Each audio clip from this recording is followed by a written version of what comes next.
A Court of Fairies and Fiction. Akafath Girls Podcast. Hosts Mel Liv and Aka.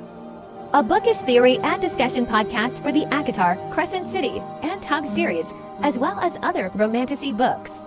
Season 2, Episode 24, Big Bads and Blunders. So, I don't know. Everyone is like convinced that Elain's going to use the Dread Trove. I don't think that's her thing. I think that's Nesta's thing, but guess we'll see. I don't think she's going to use it. I don't think either. I don't either. I think she's going to use her own trove. What would her trove be? I still say it has something to do with that wooden rose that her father carved for her. I think it's also going to be Koschei's box. That's going to be part of her trove. Oh, that's interesting. I still don't trust Papa A's bargain with Koschei. It drives me crazy that we don't know what that bargain was. Again, I still think that a part of Koschei's soul is like inside Elain, and that's why she's been turning her sights to Azriel. But what if Rhys was the bargain? What if Papa A was like, no, I don't trust my youngest husband. Fucking Farah. Like, Farah's husband is whack. I don't trust to have him. And that's why he's acting off the wall. I don't think he never met Rhys, though. He doesn't have to. He knows that maybe he knows about him. I mean, word of mouth. Technically, maybe Lucian told him. Technically, if he's a seer.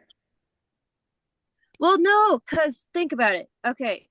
Farah, when he told Farah, go make something of herself, right? Okay, she did. Well, she brought some raving crazy lunatics into his home with more crazy lunatics into his home. And then his other two daughters are kidnapped and die.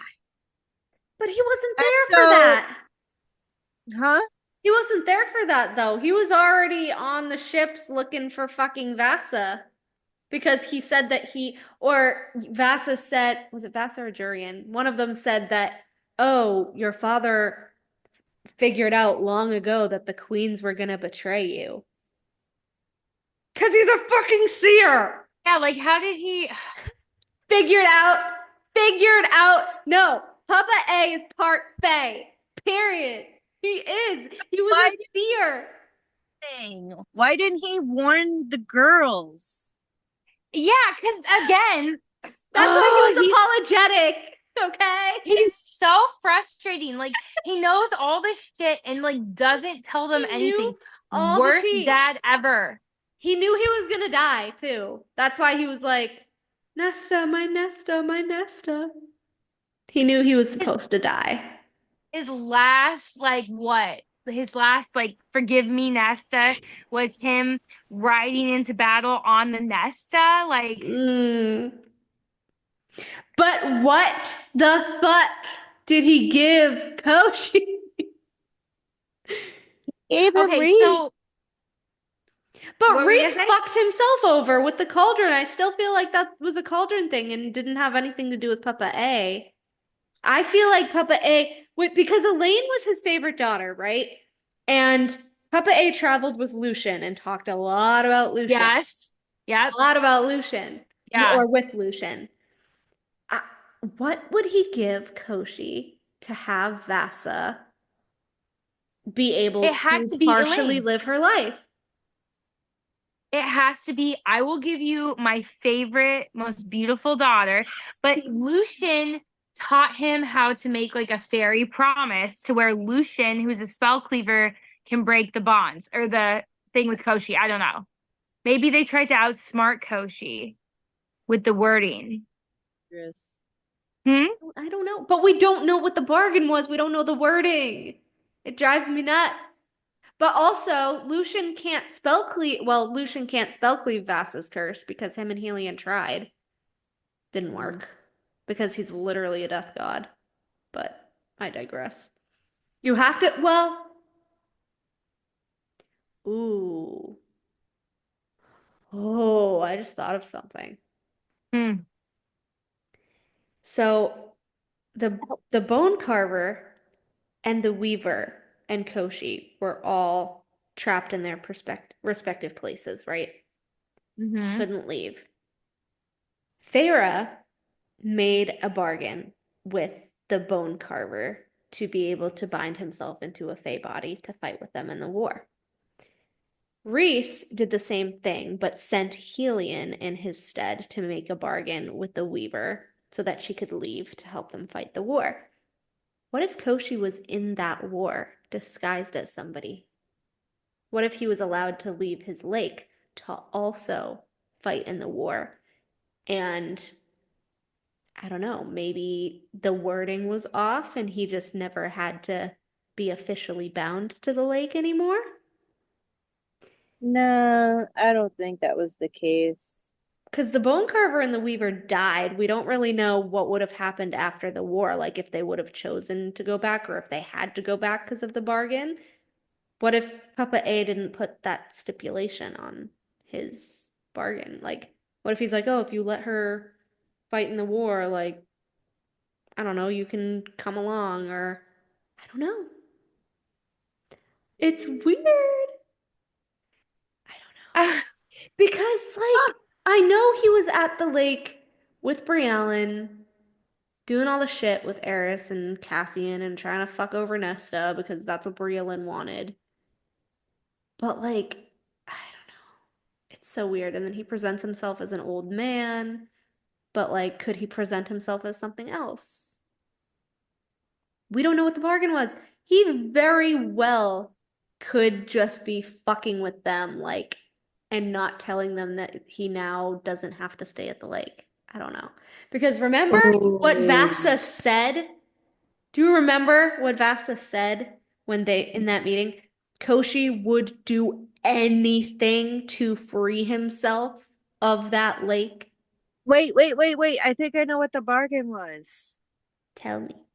I don't think Papa A would have offered Elaine. I think he would have offered himself. Old man. He appears as an old man. What is Papa Archeron? An old man. True. So, But do you, Cassian saw Papa A, and Cassian also saw Koschei, so he didn't look like he didn't take Papa A's face or anything. no, wait a second. But Maybe he did because when Cassian saw Koschei, he was just shadow. He didn't actually see him, right? no, He didn't. he was an old man with like gray robes and like a white beard. That's the astronomer. You're getting confused. Cassian never saw. Yeah, No, no, I swear to fuck. no, I'm it gonna didn't find it. happen. I'm gonna He find was it. a shadowy figure. Find it. I know he initially appeared as a shadow, like in the lake coming up. Yeah, I swear to God, it says he was an old man. no. And Cassian would have definitely recognized Papa A. Hold on. That's no. Hello, everybody. We got cut off the other night, and we are going to resume the Koschei discussion. But right now, we were currently going over kind of the upcoming war again, sort of, and who we're most afraid for. And I think a lot of people are afraid for Tamlin, but I really am not afraid for Tamlin because she had a million reasons to kill him off in Akawar. She could have killed him off in Akasif. She didn't have to have all the characters say, oh, he needs to heal, he needs to heal. They're already down one High Lord with Baron being on Koschei's side, which is a blow to their collective power, as we learned with the Queens, because once they didn't have Vasa, their collective power was kind of dwindled, which they kind of did to themselves and they deserved it. And Briellen's dead. But like they're already down Baron, so they can't afford to lose Tamlin too. But I was telling Olivia, because you conked out on us. I was telling Olivia that the more I go over things, the more I'm the most worried about Lucien and Eris. Eris because he very much mirrors Cormac, as I've said. And the things that Morven says about Cormac in CC3 when he's presumed dead was very much giving something that Baron would say, like, I'm gonna wipe him from my house, like he doesn't exist to me, he's not getting a burial, he was a traitor. And it also gives, which I've also kind of said before and I'm scared of saying again, but it also kind of gives Arobynn, dumping Sam, help, in the background, Yeah. dumping Sam on, the front steps. And maybe I don't know anything about it, but he was a traitor anyway, so I don't care. So I feel like I'm very afraid of Baron finding out that Eris is betraying him, especially now, simply because he is allied with Koschei, and we're gonna get into Koschei more, but he has a lot of powers that we don't know about. Technically, right now, he's deathless. We could say, even though Nesta can kind of kill deathless beings, I don't think it's going to be as easy as Lanthus or Vesperus, or I would hope it wouldn't be, because that kind of seems like a cop-out to me. Yeah. But so Eris, because of the allyship and because of the fact that he's being a traitor to Baron and he's playing all of these very thin lines and he's balancing right on that tightrope right now. And I'm very worried for him in that respect. And I'm worried about Lucien because in the meeting in Akasif, he, as we know, he sets his sights on Koschei. And it's like he could almost see him from across from through the lake, like from the window through the lake. It's like he was setting his target. So if Koschei does anything to Elain, I kind of hate saying this, but Lucien is as impulsive as Feyre. Kinda. Amarantha said an offhanded comment about Tamlin, and he told her to crawl back to her fucking shithole, and she took his eye for it. He is impulsive when it comes to the people he cares about. He loves, yeah. His mouth, just like Amarantha said, I love this line because it's so true. When Amarantha was like, your silence will damn you as much as your mouth. And so, because he refused to give Feyre's name to Amarantha, and before when he was like, go back to your shithole, and So when Lucian's protecting or standing up for the people that he really cares about, he gets impulsive. And I love that. Like, I love that, but at the same time, like, he loses all sense of his training and strategy in that moment because all he can think is standing up for the person that he loves. And if it's Elain, his literal mate, it's going to be 1,000-fold. Oh. So I have a feeling like as much as Lucien like knows strategy, is a good emissary, like knows how to deal with people, if Elain is in trouble and he doesn't want to get Jurian killed because Jurian's a human and he doesn't want to make more trouble for Vassa or be connected to Vassa in this moment, and Rhys and Feyre have a newborn and he doesn't want to bother them, and Eris is dealing with Baron, he's gonna try to handle it himself. Yeah. Because Tamlin's too depressed. Jurian's a human. Vassa is cursed. The Night Court has a little baby that they're trying to attend to. He's not gonna want to bother anybody. And he's gonna fucking go after his mate by himself. And it's gonna get him in trouble, especially with Baron there, who already wants him dead.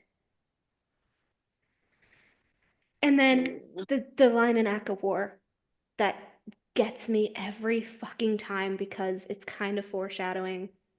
And I literally snag on it every time when Eris brings up knowing that Elain is Lucian's mate. And I was like, oh, he's letting everybody know that Baron knows in a discreet way.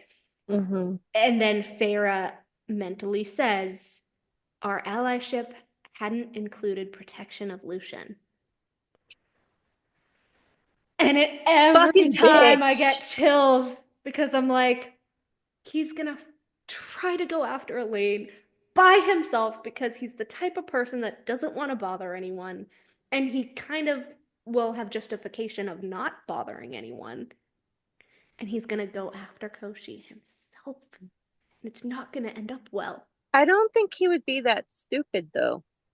But it's mate instinct, You don't know. Yeah, but impulsive is one thing, but stupid, that's not him. But he's No, not it's gonna, not. he's not gonna But be thinking though, is the problem. He might rope Tamlin in because in the original Koschei story, Tamlin goes with him to Koschei's lake, and I'm wondering if Tamlin's arc is going to be protecting and saving Lucien and dying in the process. No, not No. dying. No, No. not dying.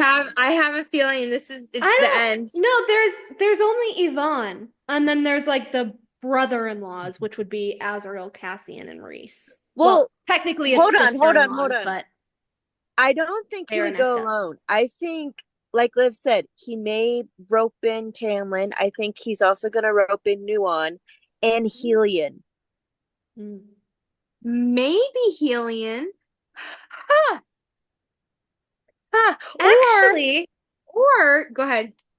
I wonder if this will be the one time that he leans on Eris, and this could potentially begin their healing arc as brothers. Oh my God. I I would would love love that. Because I would love a Lucien Eris Tamlin book. Like just focusing on them would be fucking amazing. yeah, I really need, because there has to be something that starts the Eris Lucian healing process, and I do feel like Koschei's gonna just get rid of Baron once his usefulness runs out, because that's what villains do. They rope people in, and then they're like, "You actually think I was gonna give you what you want?" Mhm. And then they just kill them. And Baron's stupid anyway. But yeah, I feel like that could really start He is someone I would say is impulsive. Baron? Baron. Oh, Baron is. Eris is far from it. Yeah, he's kind of like a spy master. Oh, yeah. Him and Just Lucien a bit. and Azriel are all Uh-huh. spy masters. Don't they have like a guild that like we don't know about? And this is like above ground, they're like all like, and then like underground, they're like, oh hey man, what's up? I Like, did you the see those Autumn swords? Court, the Autumn Court intrigues me because like I don't know, I just feel bad for Eris. Like the Forest House is like, I know we've talked about this, but the Forest House is an underground fortress. It's like growing up in a prison. It's I'm huge, but it's a actually fortress. I'm actually surprised that like nobody said anything about how Under the Mountain is very much like I know they've said, oh yeah, it's based off of Hewn Yeah, City, blah blah blah, but like it's Rhys very says much it. also like the Autumn Court Fortress. Yeah. And I like feel you like would maybe think that's why Baron wasn't freaking out. He was kind of chill or whatever, but could be. Like the brothers were kind of having the time of their life, honestly. that was Lady Autumn. But she was also done with the There's bullshit. no way she wasn't sneaking off with Helion any chance she got. I think that's why she was in the hallway. She was coming back from Yeah. getting her cheeks slapped.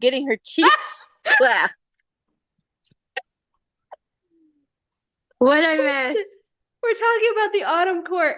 You came in at just the right time. The Forest House, how it's an underground fortress, and I said that that's why the brothers and everyone were like so on their shit under the mountain because they weren't really affected because they literally grew up in a fucking underground prison.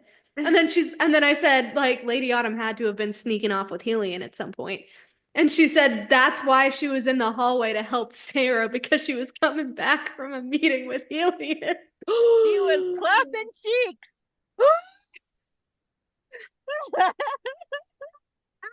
And also, thank you for saving my son. But anyway, yeah, I think that might be the beginning of Eris and Lucian's healing arc because it has to start somewhere. And I was saying how like Koschei being the big villain, like he's gonna rope in Baron, and then when his usefulness ends, he's just gonna kill him. Oh yeah. Right? Oh boy, yeah. But I thought of another alternative. which I think other people online have thought of, but like in a different sense, obviously. Lucien could go to Azriel.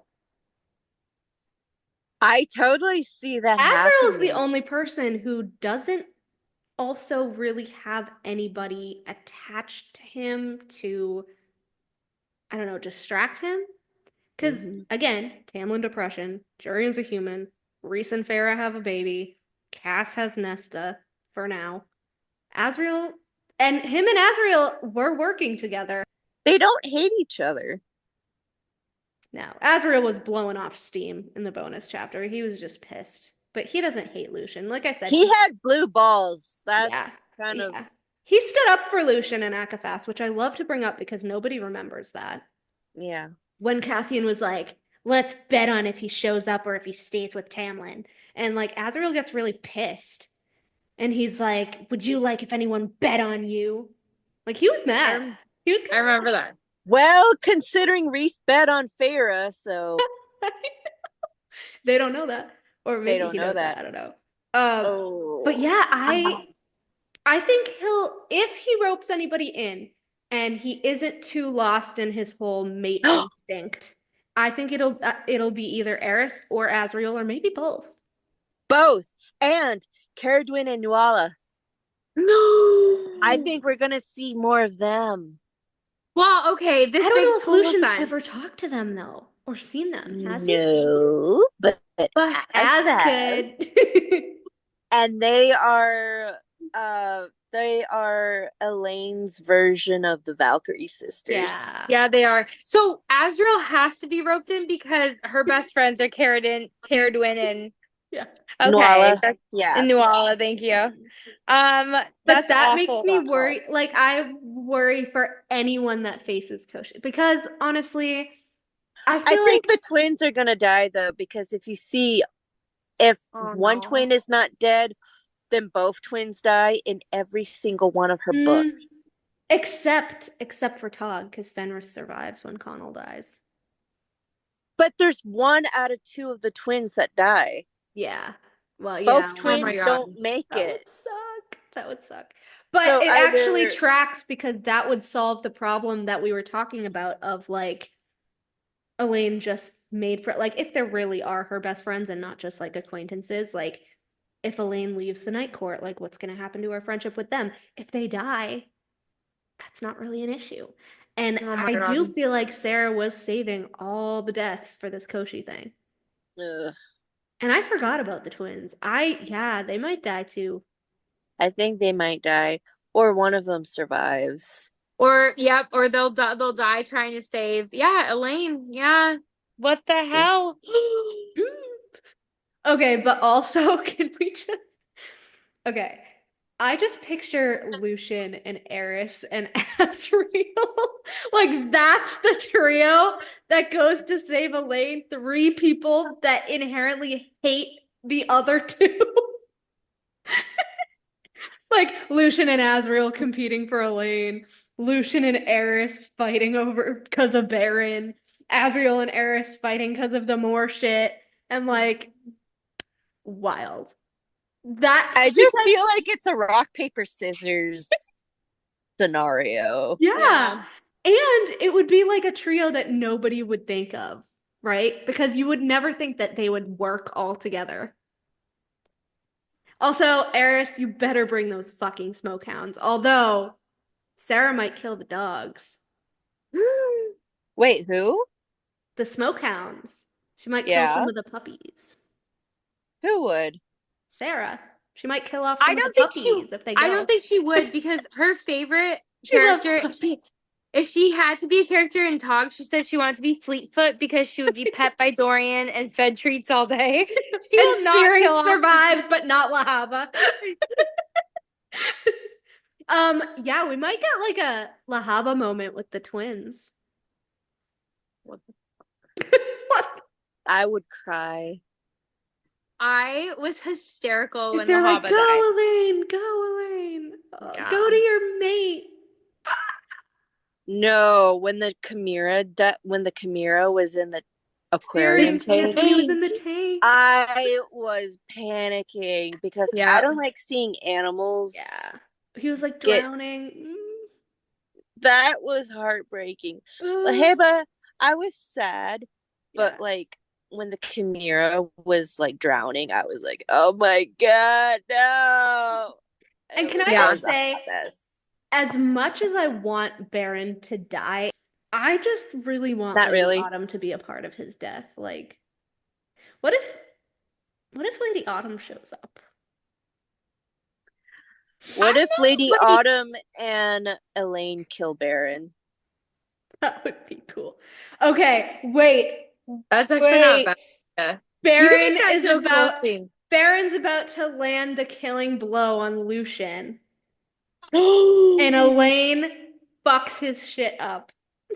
You are giving me a heart attack right now talking like Oh that. my god. Oh my god. Remember when she was like, get away from my sister? When Yes, she's don't like, you "Get touch away my from mate. sister. Can you Don't touch imagine? my sister. Don't touch my Elain- mate." Yeah, if Elaine says "Don't touch my mate" and then like stabs him, I will lose my shit, my ever loving I will shit. too. I will be screaming. Okay. mean. I saw an Elriel's theory today, and I did not like it. But if it does, if it does happen, and it had to do with each of the sisters getting one of the magic blades. If Elain gets Gwydion or Narbin, if they find Narbin, I still think Lucian has it. But if Lucian has it and someone throws it to her, just like how he threw it to Tamlin for Amarantha, that would be a cool mate mirror, I think. That's how she could kill Baron with one of the magic swords. She stabs him with it. I don't know. Like if Eris and Elain, because I want them to be like really cool siblings. I feel like they are gonna be the equivalent of Az and Nesta. Honestly, I just do. I just have a feeling that they're gonna be like Azriel and Nesta for some reason. Like Tamlin's obviously gonna be in the mix as well. But I don't know. Eris could like somehow get Lucian's sword or his own sword or whatever and be like, Elain, and like throw it to Elain, and Elain could be like, get away from my mate. I would lose my shit. I would be kicking and screaming. Or Me if too. Elain has, I actually saw a fanfic, it was a while ago, but I read a fanfic a while ago where Koschei does kidnap Elain and has her, and her desire to get out was so strong that her earth powers manifested. And so like vines grew up and like tore through stuff or whatever. So like it would be really cool if she just like fucking strangled Baron with like vines or something. That Like would be poison epic too. ivy. Yeah, I thought like that bound too. his arms and was like, "Get away from my mate." That would be so badass. I would be so down for that. Can we Bad. also go ahead? Go ahead. Can we also talk about though that like getting to that point, there's going to be a really uncomfortable fight or conversation between Lucian and Azriel, like with poor Yeah. Elain. Oh yeah. Oh, and there's gonna be a really uncomfortable conversation between Gwyn and Azriel about Elain and the Yes. necklace. I still don't think the necklace is coming back. So bad. It's coming back. The necklace is going to be a thing. She forgot about it the I whole swear to rest God of it is. Akasif. Half a book. It was never on her. It was never brought up. That's because she's waiting for it to be a big fucking deal in the next book because it's going to be a big fucking deal. Okay, Or like wait, hold on. Azriel and Lucian are like headed there, and Eris is just like these fucking two. And they're like, Elaine's gonna choose me. No, Elaine's gonna choose me. No, Elaine's gonna choose me. And she ultimately ends up running to Lucian. And then that's when Azriel's like, she made her choice. But also, I hate that because Azriel, I love Az. And like, know. and him being on the losing end again. Again. How many books in are we now? Like what? Okay, well, 6? Lucian was too forever. They both are, yeah. Or Wait, Az Eka, is you're gonna get frozen. back. Az is gonna get back, and his shadows are gonna like lure him to the library or some shit. And then maybe we get like a mate bond snap right after he gets officially ditched by Elain. What I really ultimately want, though, is a book where all four characters, like Gwen, Az, Lucian, and Elaine, like, can't we just intermingle That their was storylines? okay. I So have that to find this fanfic because that's what the fanfic was. It was Nesta, Eris, Gwen, Lucian, and like Azriel all on this trek to find Elaine.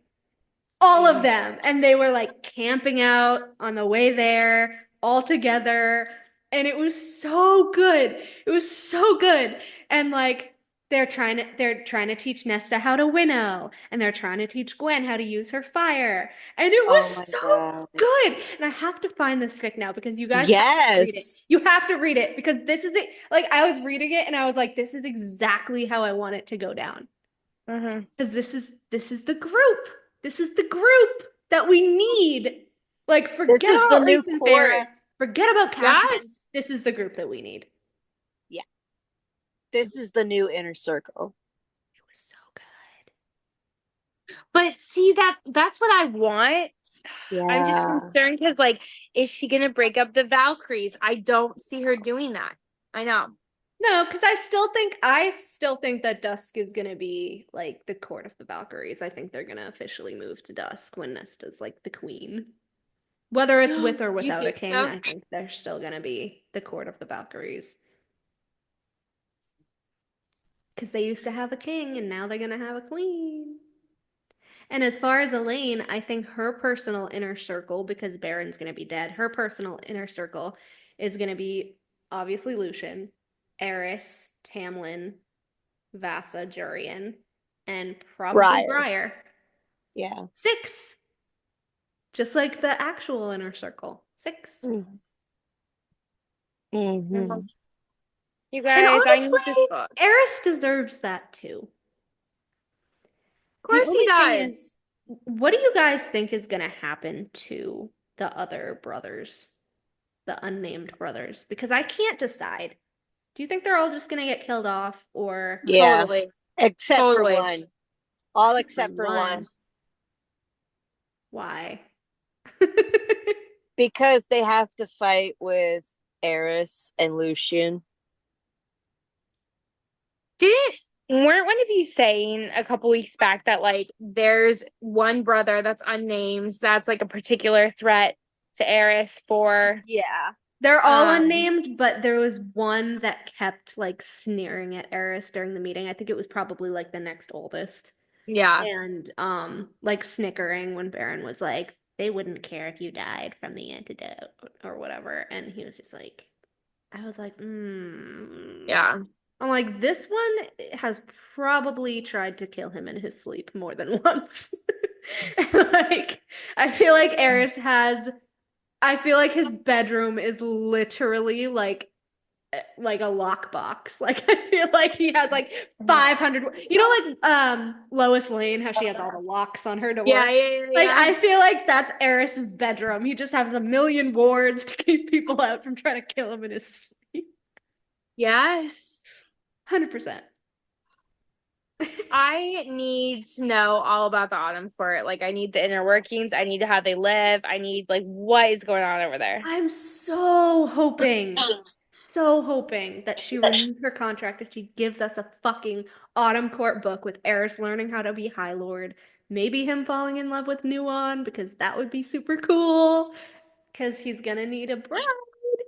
And like, I don't know. I want I want them all to be happy.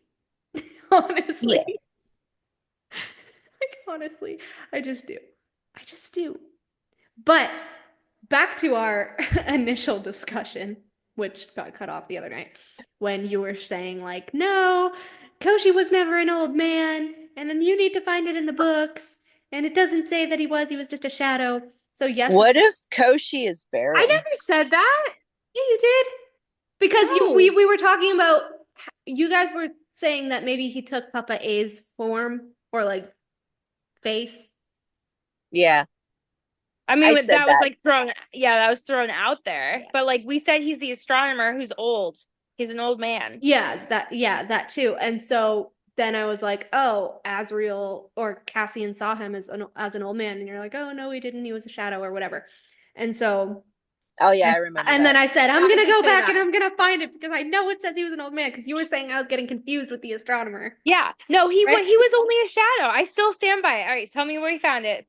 So technically, it doesn't say old man, but it's assumed because Koschei in mythology is either a skeleton or a very ancient old man with a huge white beard. But the quote in the book says, Briolin drew back the hood of the cloak. There was nothing there. The material fell and pooled on the stones. Eris's face remained blank, empty. Just an animated kernel of magic. A slithering voice drawled from the lake. 30 feet from the shore, standing atop the surface, floated a shadow. It shifted and warped, its edges fluttering, but it had the vague shape of a tall male. Yeah. So then in lore, Koschei is, I think I sent you the picture. He's like a super fucking tall, skeletal old man with a huge white beard. And he looks But he very like doesn't say that wizardy. it doesn't say that in the books. In Yeah. the Akatar books. There's I no know. mention. Yeah. But he's based No. off himself. Like he's literally based off of the myth. So tall male. He's a super tall, wizardy looking male. It tracks. And actually, on the wiki page for Akatar, it says Koschei, physical description, gender male, eye color black, hair color white. So it does say it somewhere. I just couldn't find it. But also black. Where have we seen that before? Val! Valg! He's a Valg! We thought that he was a Valg king, but if it's black eyes, then maybe he's just a Valg prince. I don't know. Unless Because the if he death was a gods are Val like, king, if he was a Val king, they would be like Manon's eyes. yeah, that's why I was like, But maybe the death gods are like a different like sect of Valg. Maybe they have their own because like the bone carver did say like, oh, my brother and sister are way stronger than I am, and he was terrified of Koschei. He And was then, the baby. yeah, and the bone carver's like, oh, I have the least amount of power of all three of us. So maybe it depends on power level, but I just don't want it to be cheapened to like Lanthus or Vesperus's death. Because they're Yeah. like, oh, he can't be killed. Oh, he can't be killed. Oh, he can't be killed. And then Lanthus, oh, he can't be killed. And then like Nesta literally just beheaded both of them with Gwydion. She was like, She just bye. poked them and they spontaneously combust. Oh, you deathless? Bet. And just like killed them with the made weapon. So I really don't want them to just like fucking behead him because they just fucking behead everyone and they're done. Like I want this to be a big war where like, I don't know. I don't want them to marry Suet either. Yeah, like I don't know. I don't like that. I don't like it when it shows up like that in books. Or But it's like very, very Sue. even if he is a Valg and he can be killed by the made weapons, I still feel like they might try to do what they did with Lanthus and Vesperus and it won't work because going back to the myth, his soul is not in his body. So you can't It's in nesting dolls. Or like you it's can't in a actually nesting. die without your soul. That's why there's the black box, there's the carved rose, there's the, it's in either 3 different places or it's in something that's in Swear to something God, the something. carved rose. The It has carved to come rose. back. I swear part of his soul is in that fucking rose. And I think Exactly. but I still Well- kind of think that part is in Elain too, and like that's what the catch is gonna be. Like I feel like he's gonna be, oh, are you gonna kill her? I just don't so think you die? it's in Elaine. I think it's in Rhys. That would be funny. That would be That's funny, interesting. but Why else would he be losing his shit and he's letting his already Valg Valg too. Yeah, I feel like it's exactly. just his Valg taking over. Because if you think of it, like Papa A had nothing to do with Rhys. He never even really met Rhys. So if he was going to bargain with Koschei for something, it would have to be Elain. It would be his most beautiful daughter. And you know? And Well, like here's if the he was thing, friends is with she's Lucian, I don't know. we end Silver Flames with a glimpse that Elain is meeting up with an elderly Yes. fae. She's Yeah. meeting up with Koschei. It's Sarah literally says she's meeting up with Koschei. Yes. Like at the very end of Silver Flames. That's why she turned her attention toward Azriel. God damn it. Because he's gonna be Koschei's fucking test tube baby. I swear. I've been working on you for months. You've been meeting up with Elain and like manipulating her for I've been months. waiting to speak with you for months. And everyone says that he was talking to Cassian because Cassian was talking to him. But Cassian was already speaking to him. It had to be Azriel. It's Azriel. It was absolutely Azriel. Yeah. And, oh my God.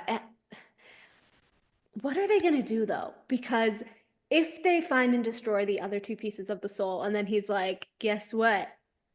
You either kill me or you kill her. Because they won't be able to kill him unless they kill Elain. Because if the part of his soul is in Elain, is controlling Elain, he's not going to die until that part of his soul is destroyed, and they're going to have to kill her to kill him. That's going to be the catch, I swear. Here's what I think she's going to do. I think she's going to kill herself. I think she's going to stab herself. I literally think Elain would be like, fuck it. You think she's going to unmake herself with truth teller? I don't know if she'd unmake herself. I think she would do it for the sake of killing Koschei. Like, I think she would be like... But here's the thing. If she unmakes herself, if she makes herself human again, that destroys her magic. That destroys the part of Koschei's soul. I'm afraid of her being human again. Like, I'm terrified of her stabbing herself and making herself human again to destroy Koschei. Yeah, I honestly, like, that's a concern that I have. I think it could totally happen. And then at that time, would it break the bond with Lucian? No. No, because they're mates with humans. Remember? I know. They're gonna, yeah. So, like, he was already her mate when she was human. Rhys was already Farrah's mate when she was human. So kind of like Lorcan and a lead. Kind of like a Lorcan and a lead. But you know how I said that Tamlin could shift Briar into a fae? What if the first time he does it is with Elain and he shifts her back into a fae? Like Aelin, like I've been saying, like Aelin, she can shift from her human form to her fae form. Maybe. Possible. I feel like Tamlin could imbue her with that. I think it's really interesting. So I think that's possibly on the table. I think it's interesting that Henry was like, and like that Henry was like, we haven't seen all of Tamlin's powers yet. So like something big's going down. Maybe Tamlin can make humans in the Fae, or so. You know, like you said, like what if that's his thing? I don't know. Well, he can shapeshift, but we see in Akasif, shapeshifting is down to DNA level. If he shifts anybody into a high fae, you automatically take on their lifespan. Wait a minute. Children of the Blessed, in the very, very beginning, what did they say about the High Lords and the gifts that they would bestow upon them? Yeah, this girl was like, my cousin went over the wall and is now the wife of a high fae and is bathing in riches and yeah. Like, who is it though? We haven't met them. Who?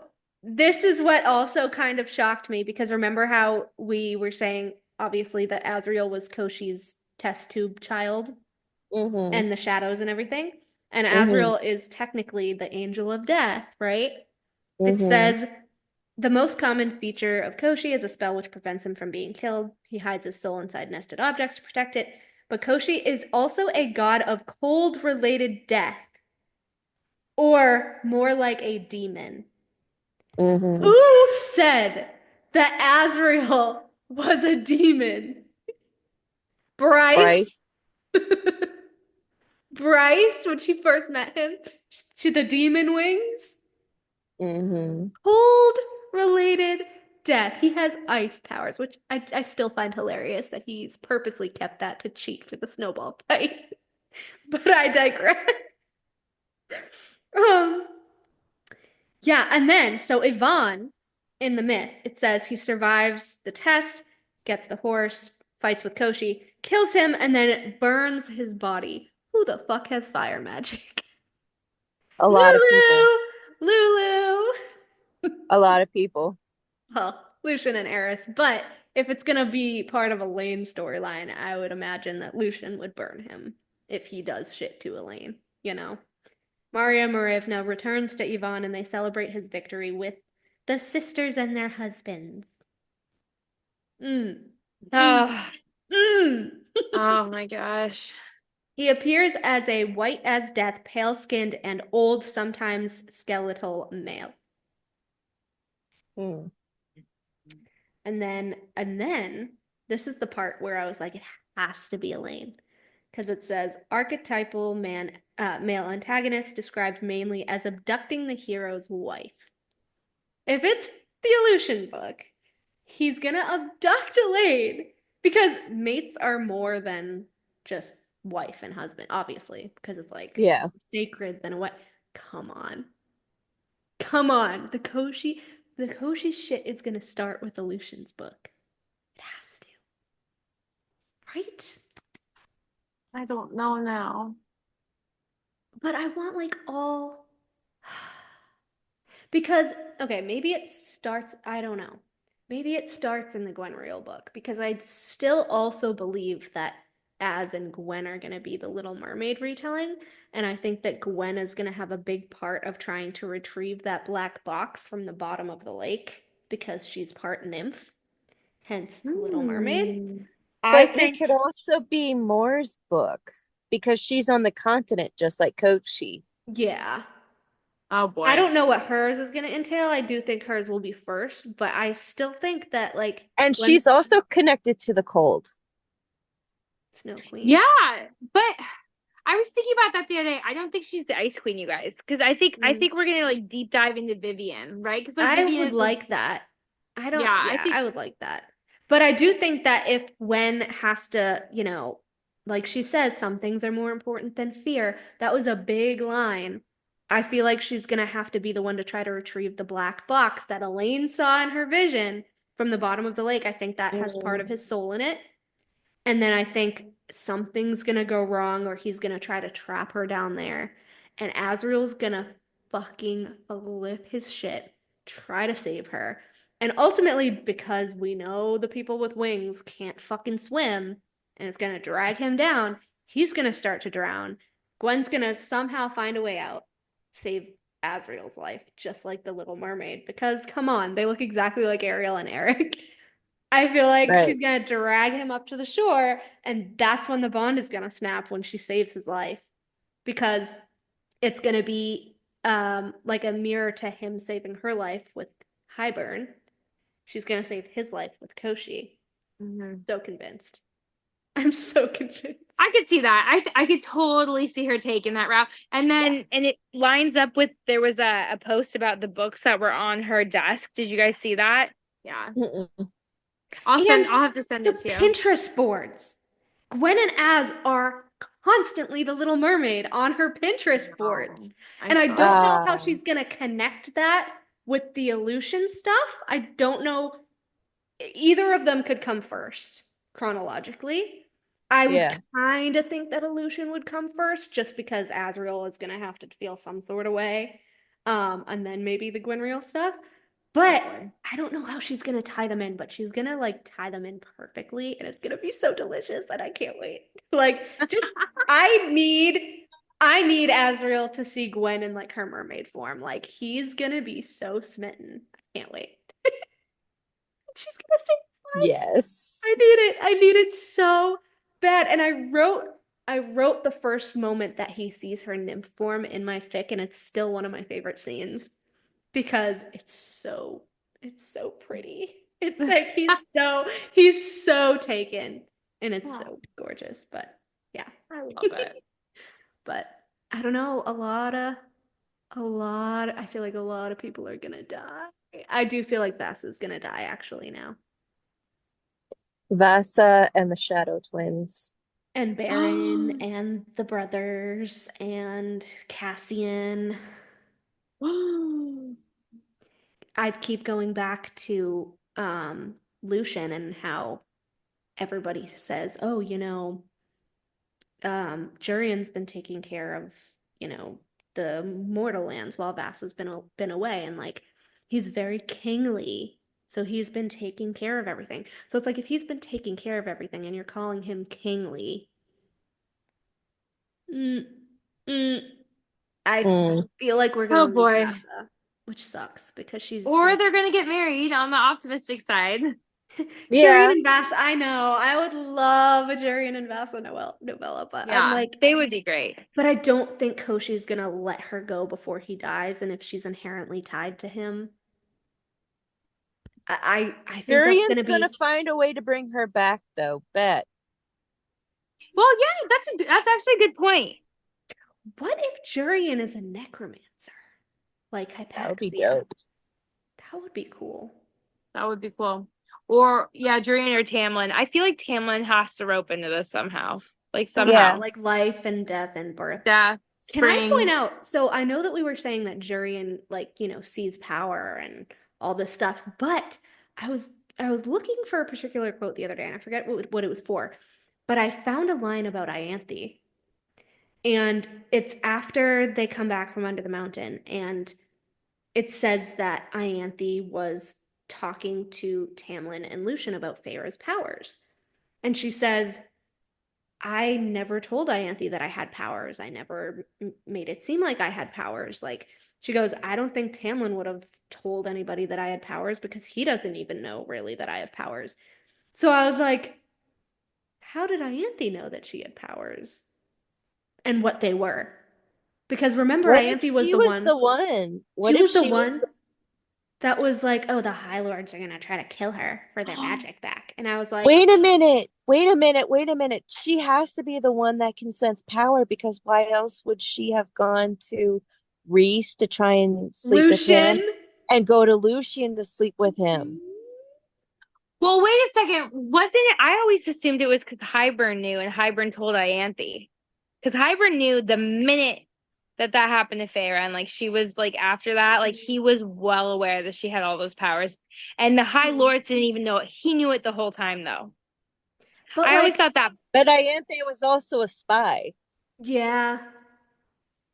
I mean, they came back, and I True. mean, Ianthe could have definitely have already been in cahoots with Hybern, but it was like immediately when they came back, when she was, remember, because she was like, your sons or your children will be hunted, and she'll be hunted and raped and all this stuff, and she was like making all these accusations, like trying to get Tamlin scared.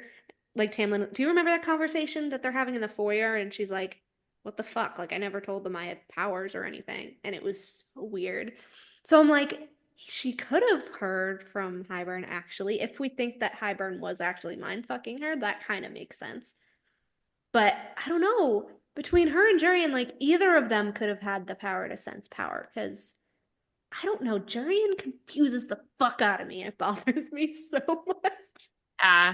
He's like because he's gonna have a storyline too, and like I don't even know where he would fit I in what's still coming think he on. stole the spell book. I still think he stole the spell book. I don't know. I don't know. I Where's don't the know. fucking spell book? It bothers like, is he gonna pull like I don't know, is he gonna pull a 180 and be like a villain? I don't know.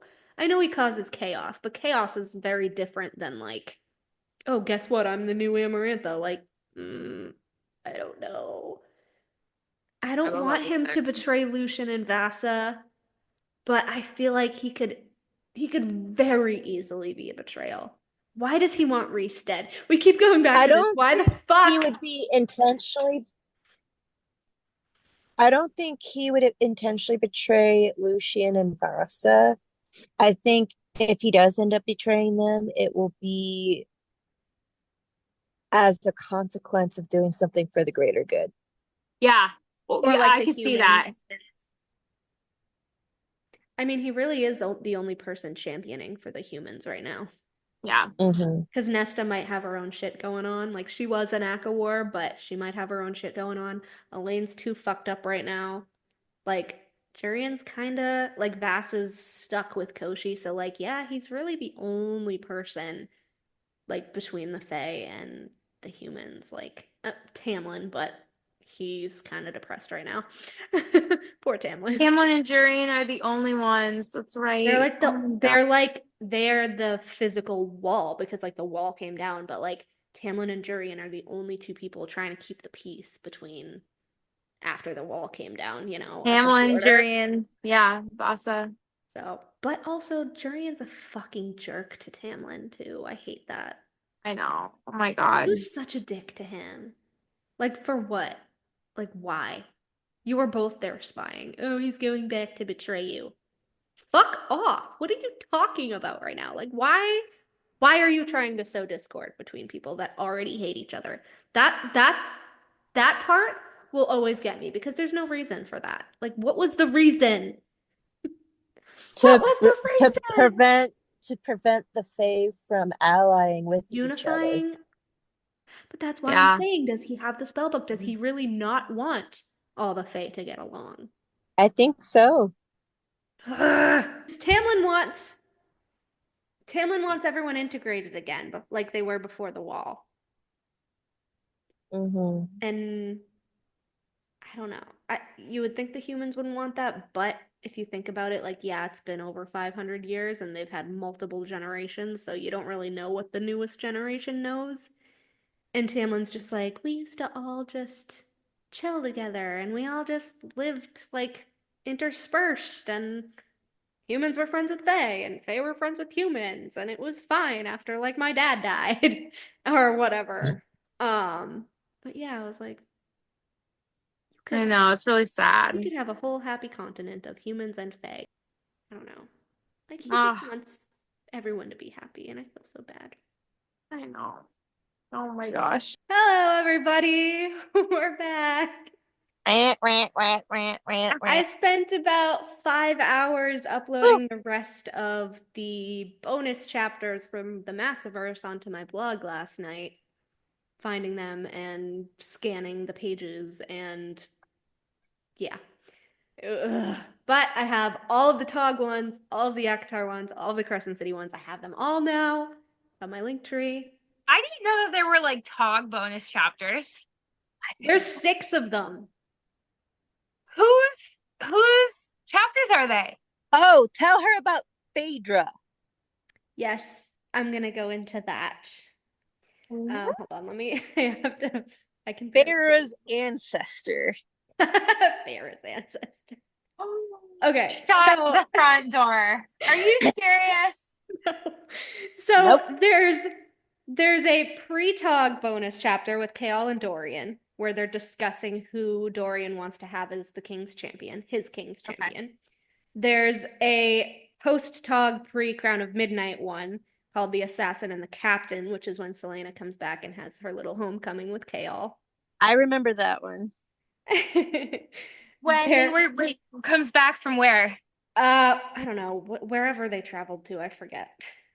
It's hold on. Returns to the capital city after completing her first mission for the king. Oh my God, I remember that one. Yeah. And then there's one also post-Tog pre-Crown of Midnight where it's Celaena and Nehemia getting to know each other better and shopping. I remember that one. Fun. They get chocolate, don't they? Yeah. Yeah. Yeah, and they go into the little like clothier shop. It's funny.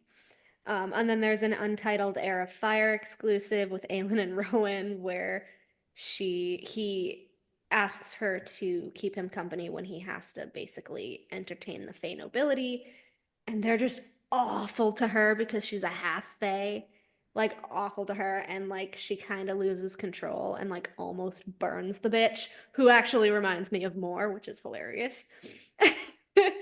And Aelin's like, well, you made me sit through that, so the least you can do is eat my chocolate hazelnut cake that I baked.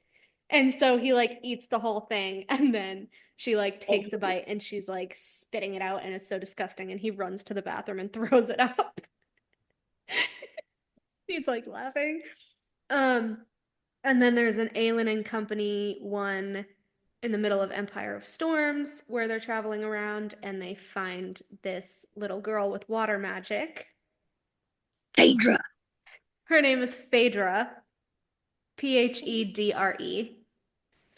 And she's like a 9-year-old girl, and she's really cute. And they're talking about, whenever they get Terrasen and everything back up and running, how they're gonna make a magic school, and like she should come and attend it once everything's up and running. And the mother is just like, "Don't put those dreams in her head," and is like snapping at her, and is like, "Phaedra, get in the house," or whatever. And I was like, Cousin Erskine vibes, perhaps. Interesting. But also, like, her name? Really? Phaedra? Yeah. What? It's And get this. Water magic, and you can create animals. yeah, I have the quote because I sent it to you guys last night, but you were sleeping. I Yeah. have the quote. Well. Here it is. Dealing with that child. All right, here it is. Okay. It says, Aelin left the mare behind, head angled as she walked toward the fountain. Butterflies of water, pure water, flitted and chased after the children, emerging from the fountain and sparkling in the midday sun. Adults had stopped their washing and chatting to watch, the children wholly unaware of their audience. Delight cast their faces near glowing, their shrieking laughter and sprinting steps, the only sounds amid the burbling mountain. I don't know what the fuck that means, but okay. And in the heart of the merry storm, a dirty-faced girl around 8 wriggled her fingers, eyes scrunched in concentration, as her creatures fluttered to life from the fountain. Powerful, Rowan murmured, appearing at Aelin's side with that preternatural silence. She'll grow into a powerful wielder if she can already master this much control, likely without training. Indeed, Aelin could barely summon more than a ribbon of water, let alone actual animated creatures. She noted the faces of the adults. At the same moment, they realized strangers were in their midst. Wary amusement shifted into something hard and cold. Aelin met the eyes of an older woman near the fountain, the others seeming to look to her for guidance. And then later on it says, bad people tried to hurt her because she was talking about Evangeline. She's like, oh, like, what's wrong with her? Because, Evangeline is like, really scarred. And she says, Mama said that with my magic I could be a great healer. You indeed could, Aelin replied, flicking her attention over to where the woman now monitored them with a stone face. I could heal her scars one day, maybe. Aelin considered. That is very generous of you. I suppose it would be up to my friend, though, whether she wishes to remove them. With magic-based healing, it'd still be a brutal process, but perhaps it was possible. I could fix yours, too. And then the mother's like, Phaedra, get in the house. And Aelin puts like a little coin in her pocket, and it's really cute. But this reminded me of Emery. It does, doesn't it? It's like an Emery. I see Emery it. and Lucian and Eris with their scars. So who's going to be the great healer in ACOTAR? It's The water be magic healers? Briar. Tamlin. It's going to be Tamlin. He's the healer. But like, who could be like a water magic healer? And Briar. Well, Briar and Tamlin would be healers together, right? Because if they're mates. Yeah, it would be cool if he could heal with his light and she could heal with water. Interesting. But I still kind of think that Tamlin's mother was part of Aelin's line, and maybe he does have a little bit of water magic. Maybe that's where his healing magic comes from. Maybe that's why he smells like rain. Interesting. Mm-hmm. Well, wait a second. And he has the starlight pool, right? So maybe that has something to do with it. I know. We were like, I'm like, that's water. I still think that the mom lied and that she made the starlight pool because it's like healing water. It sounds like healing water. This is really interesting. Okay. And so this So I told you how like one of those nobilities was really rude to Aelin or whatever, but there was another girl, Essar, and she was talking about her past relationship with Lorcan and how she like really liked him and all of this stuff. And so when she's leaving, Rowan pulls her aside and he's like, oh, you don't tell anyone who Aelin is or whatever, because she kind of exploded and like outed herself. And she's like, oh, I wouldn't, or whatever. And then it says, Ramel sniffed from her saddle but said nothing. Essar, however, looked up at the fortress as if she could see through the moss and stone to the princess sleeping within. SR was a beautiful female, soft and inviting and clever, and he never understood why Lorcan hadn't tried harder to keep her. She had been good for him, but Lorcan's ruthlessness and cold ambitions were his best tools and worst enemies. He had only seen the female for what she offered inside his bedroom. So then I was like, this is really Nessian coded. Yeah. What? This is a really Nessian coded. Just is. And then we have Aelin. This part of the chapter gave me the warm and fuzzies because I was like, this is exactly Tamlin as a dad.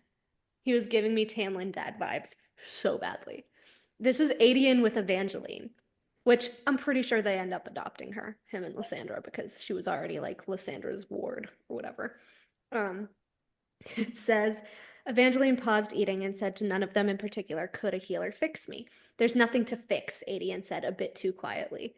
Lysandra growled her agreement, but seemed to be listening, waiting for an answer. They all looked to Rowan, who frowned slightly.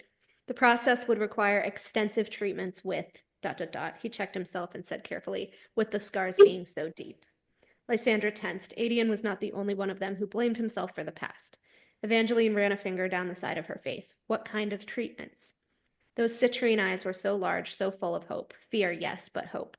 The kind that might hurt you a great deal before the scars get better. But they would go away. Perhaps. Aelin scuffed his boot against the dirt. You don't need it, Evangeline. You're perfect as you are. Evangeline smiled at Aelin broadly and happily. Aelin glanced to Rowan, who looked as she did, like someone had punched him in the gut. Lysandra was just staring at her young ward, devastation in those pale green eyes. Also, pale green eyes? I thought she had emerald eyes. Just like a tam-tam. Devastation, and yet Lysandra glanced at Aelin, who had moved to sit beside Evangeline and was showing her how to make a proper daisy chain. Aelin didn't miss the change in Lysandra's expression, even in ghost leopard form, as she took in the warrior. A daisy chain! Aelin! I love it. I feel like I'm gonna love Aelin so much. I love how he's just like, there's nothing to change. You're perfect. Like, what a great dad. I You're know! perfect as you are. It's just like, oh, she's like my mate, so you're my kid now. He just like accepted it. I love it. I cannot wait to get some. That's amazing. That was such a good bonus chapter. And then in the middle of the bonus chapter, Evangeline's like begging Lysandra to like become a squirrel for the day and like sit on her shoulder so she could make her like little squirrel clothes. Oh, that's really cute. Okay. The chapter, they like come out of the tent and they're like, they just hear Evangeline hysterically laughing and like Lysandra's running around as a squirrel on her shoulders with the acorn hat. Stop. Eka, did you read that one? I think so. It's been a long time since I've read the Dog series. You cannot tell me Tamlin wouldn't fucking do that for his kid. 100%. He would shift them to anything they wanted. I swear, if Tamlin is not from that line, like this is it makes so much sense, like to me. Daisy chains. I know. Shape shifting, pale green eyes. Come on. He has to be from this line. He has to be. He has to be. Oh my god. I'm gonna send you my link later and you can read them. Okay. They're so good. Wait, did they ever fix Evangeline's scars? No. No. She's like her scar is like Lucian's. Except where his goes like this, hers goes like this. Oh. Yeah. Because that was the only way to obviously not be a lady in wait. Because she wasn't perfectly aesthetically pleasing. Oh. Lysandra's like, I have to scar you. Because She they were gonna couldn't do make anything else. well, like they were gonna make her be like a whore. And she's like 12, 13. No, she was 11. 11 in the beginning. Yeah. Okay. She was really young. Yeah. And like that's when Lysandra started and so she knew. And so they're like, That's they were like, crazy. Evangeline's so beautiful. She's so beautiful. She's so beautiful. Like, she'll bring in a lot of money. And so she's like, we have to cut your face. And she had to like cut her face. Oh my God. And she said I it was can't. like an accident, but then they like kicked her out. Kicked Lysandra out? Evangeline. But Oh Lysandra still took care of her. my gosh. Oh no. Right? But also citrine eyes. That's like amber eyes. She had citrine eyes and like strawberry blonde hair. Evangeline did? She's so cute. I'm like, Oh, nobody has fan strawberry art. blonde hair. Well, I was gonna say, yeah, I haven't seen much fan art of Evangeline either. She's so Citrine. Watch it be like Ember's line or something.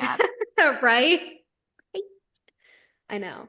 Oh. Ember doesn't have strawberry blonde hair, does she? No, she's got black dark hair. hair. Black hair, totally opposite. But yeah, as I was saying, the fucking Akamath bonus chapter, I can't deal with it. Oh, which one? The wings and yeah. Embers. Nice, SJM. Nice. I just rage. Just pure. I didn't think there was anything wrong with that bonus chapter, actually. Oh, if you reread it now, after Akasif, oh yeah. It's just, I loved when she finally kneed him in the dick. I was like, yes, you got him. I mean, he did deserve it, yeah. He 100% deserved it. Hold on, I'm gonna see.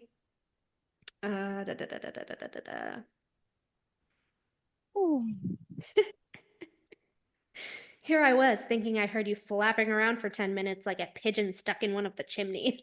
I love when she said that. He's so His smart. temper rose. Okay. You say that she's quick to anger, but really you throw the temper tantrums, Cassian. Hello, Nesta. Okay, and then when she asks how Feyre is first. Nobody cares. Everyone's like, she doesn't give a shit about Feyre. She does too. It's like, how's my Totally. sister? She went to the wall after Feyre left, and that's in book 1. I know, for 2 days through the winter woods. I thought it was 3 days. I don't know, maybe, I don't know, something like that. He merely said busy, a flicker of her throat. So busy she can't deign to visit, it seems. Like, she's upset. She's sad. I forgot about that line, that she's sad that Feyre like has not come by. Feyre's got enough on her plate with the situation with Hybern and outside of it. And then she asks, like, who he is. He says he's the general. What do you do that's of importance? Low blow, Cassian. Low blow, Cassian. Why should I bother defending myself? He was so puffed up on his own sense of importance, there's barely enough space in the room for his enormous head. I mean, true. True. You cannot cow me with words, so you seek to intimidate me through your hulking size. Literally the plot of all of Akasif. You need me far more than I need you, so I'd suggest you merely agree, tuck in those bat wings, and ask nicely. Exactly. I love that. I love her so much. And then he's just like, he doesn't like. And then we get her POV. His hazel eyes assess everything. Ugh. If I want a male pawing at me, I'd sooner ask one of the hounds. She's not wrong. Yeah. And he's like, have you ever been with a male? Okay, first of all, like, you don't even know her. Ugh. Wait, did he really ask that? Read the before, the 2 sentences before and after again. I don't remember that. I'd sooner ask one of the hounds. The insufferable smile remained, and Cassian went right for the throat as he said, have you ever been with a male, Nesta? To lie or tell the truth, where did the advantage lie? So she merely said, have you? Well, he doesn't really ask. He doesn't really answer. He says, I asked first, sweetheart, unless you prefer females. It was by no means an insult if she did. Fire. He reminded her of fire made flesh. No, the fuck he doesn't. Shut up, Sarah. Oh, he wait is a fire. second. Wait a second. Fire made flesh, Melanie? She's trying to make it fit and failing. She's totally making it fit. And that's Fail. like end game writing right there. Who and what I prefer is none of your concern, nor is you haven't answered my first question. What's it to you? More questions? No, I haven't. Why should I have bothered? By the time I came of age, I was surrounded by low-born brutes and bastards. I'd rather use my own hand than sully myself with theirs. Good for her. Any amusement faded. She could have sworn she heard the arrow of her words strike their target. She told him the truth, but wrapped it in a bundle of blades. No, she had not been with any male, fair human Thomas had wanted to. She had barely let Thomas kiss her, and that day when she had ended it, he'd ... The sound of her tearing dress. No, it hadn't gone that far, but the blind terror in those moments he'd tried before she screamed and clawed her way free and never told anybody. Farah still doesn't know. I don't think she does. Elain It doesn't. pisses me off. Nobody knows. No, she doesn't, does she? Rage. That's what stilled Cassian's face. Pure burning rage. What else is new? Who? She hated Thomas, hated him enough that she sometimes hoped he'd get run over by a cart. But she wouldn't wish that sort of death in Cassian's eyes on anybody. I don't know who you're talking about, what you're talking about. She made to withdraw her hand. He gripped it faster than she could detect, pinned it there. Really? Wait, where did he pin it? You read half the sentence. Go To the back. wall, on, I think. on his chest. Aw, Cassian. That is not sweet. That's creepy.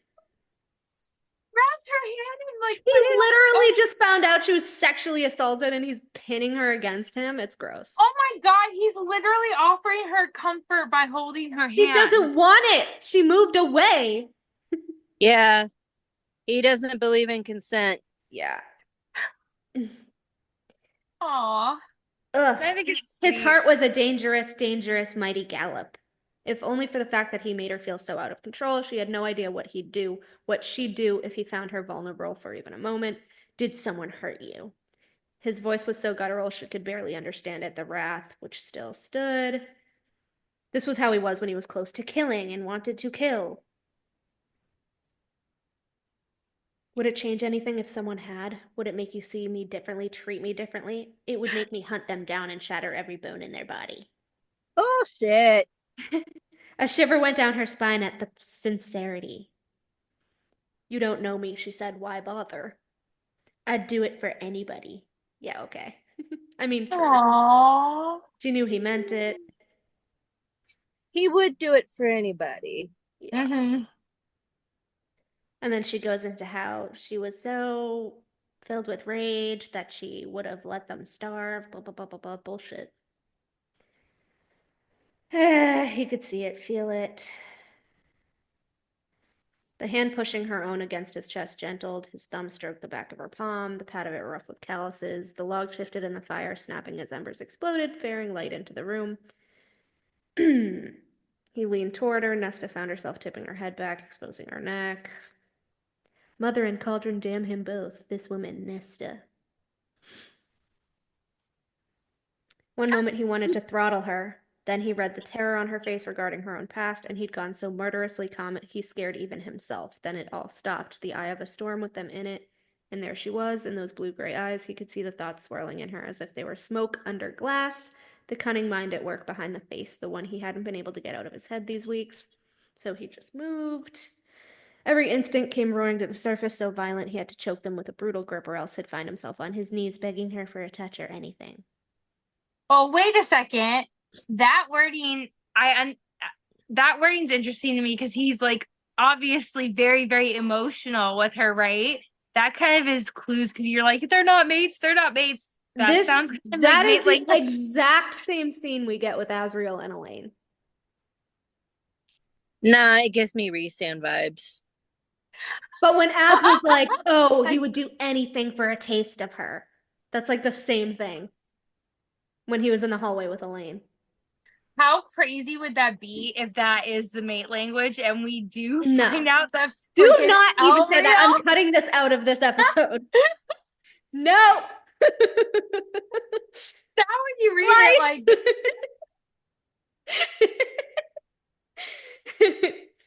like Okay, then this was weird because this is what the bone carver says. Also, this entire thing is weird. It says he leaned in, grazed the tip of his nose along the side of her neck, soft, her skin was soft. He could scent the mortal blood rushing just beneath. Weird. Cassian breathed in the smell of her into his lungs. Some intrinsic part of him sank its talons deep. Nesta, Nesta, Nesta. Isn't that what the bone carver says? The wind whispers, Nesta, Nesta, Nesta. not a correlation. And then he's like, he tried to think of what it would feel like if her hand was wrapped around him. Like, you're disgusting. Ew. Yeah. You're disgusting. Stop. More, his body sank. No. No. And then she, like, leaned back and was like, wound a bit tight these days, Nesta. Is it some fairy magic of yours to do such things? No, but I'm flattered you think so. Well, if that's what a bastard-born Fey warrior can do, no wonder my sister has become so entangled with High Lords. That was a good one. That's pretty funny. And then he says, bitch. Bitch for the insult to him and Farah. Wait, he calls her How is bitch? how is it an insult to Feyre? It's true. He calls her a bitch twice, and then he does it later on, too. Does it bother you more that you wanted it, or that it was a bastard-born nobody who made you feel such things, Nesta? It's been a long winter. Beggars can't be picky, I suppose. Why did he care? Why did he care? She's just a mortal. Oh. Then there would be the matter of explaining this to everyone. Two more, his blood chilled. Mm-hmm. He wasn't stupid. He knew she and Azriel were, whatever they were. Knew Azriel had been in love with her from the moment she'd strutted into the Illyrian war camp 5 centuries ago. And Cassian had been jealous of Mor's shy glances at Azriel in those first few weeks, and the fact that his dearest friend and brother was looking at someone else. That she'd appeared, and then Azriel had changed, only slightly, but Cassian had known his friend did not belong solely to him and Rhys anymore. That is like the weirdest fucking thing. That's the weirdest phrasing ever.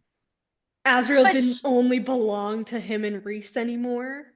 What? He Like, you shouldn't. pummeled him into the dirt when you were kids. After you knew he was traumatized, and then you're like, no, he's ours. Like, he can't be in love with someone. She shouldn't have changed. I will say this until like the day I die. The Azriel Mor mating situation, because I still feel like it would have been good. You know what I mean? No, because it was like weird from the beginning, because she was always kind of avoidant and he was always like too shy to do anything, and But like he's always like, I don't stealing, deserve her, and like she's a bitch. I don't but like her. she was like shyly like stealing glances at Azriel, and I didn't remember that she was interested in him. Like she was like She was stringing them shyly. along, as we know now, because she doesn't want anything to change between them. It says, when Mor had asked him to bed her, he'd done it. A jealous, stupid prick. He'd done it and regretted it at the very first thrust when he'd felt her maidenhead yield to him and realized the enormity of what she'd done. But then she walked away and Azriel hadn't made a move, and Mor was still there between them, somewhere between friend and lover, dear to him as family. But Cassian had hated himself for the look on Azriel's face afterward, and then for what had happened to Mor at her family's hands. He'd had lovers, some for a night and some for months, and Mor had never cared, but ...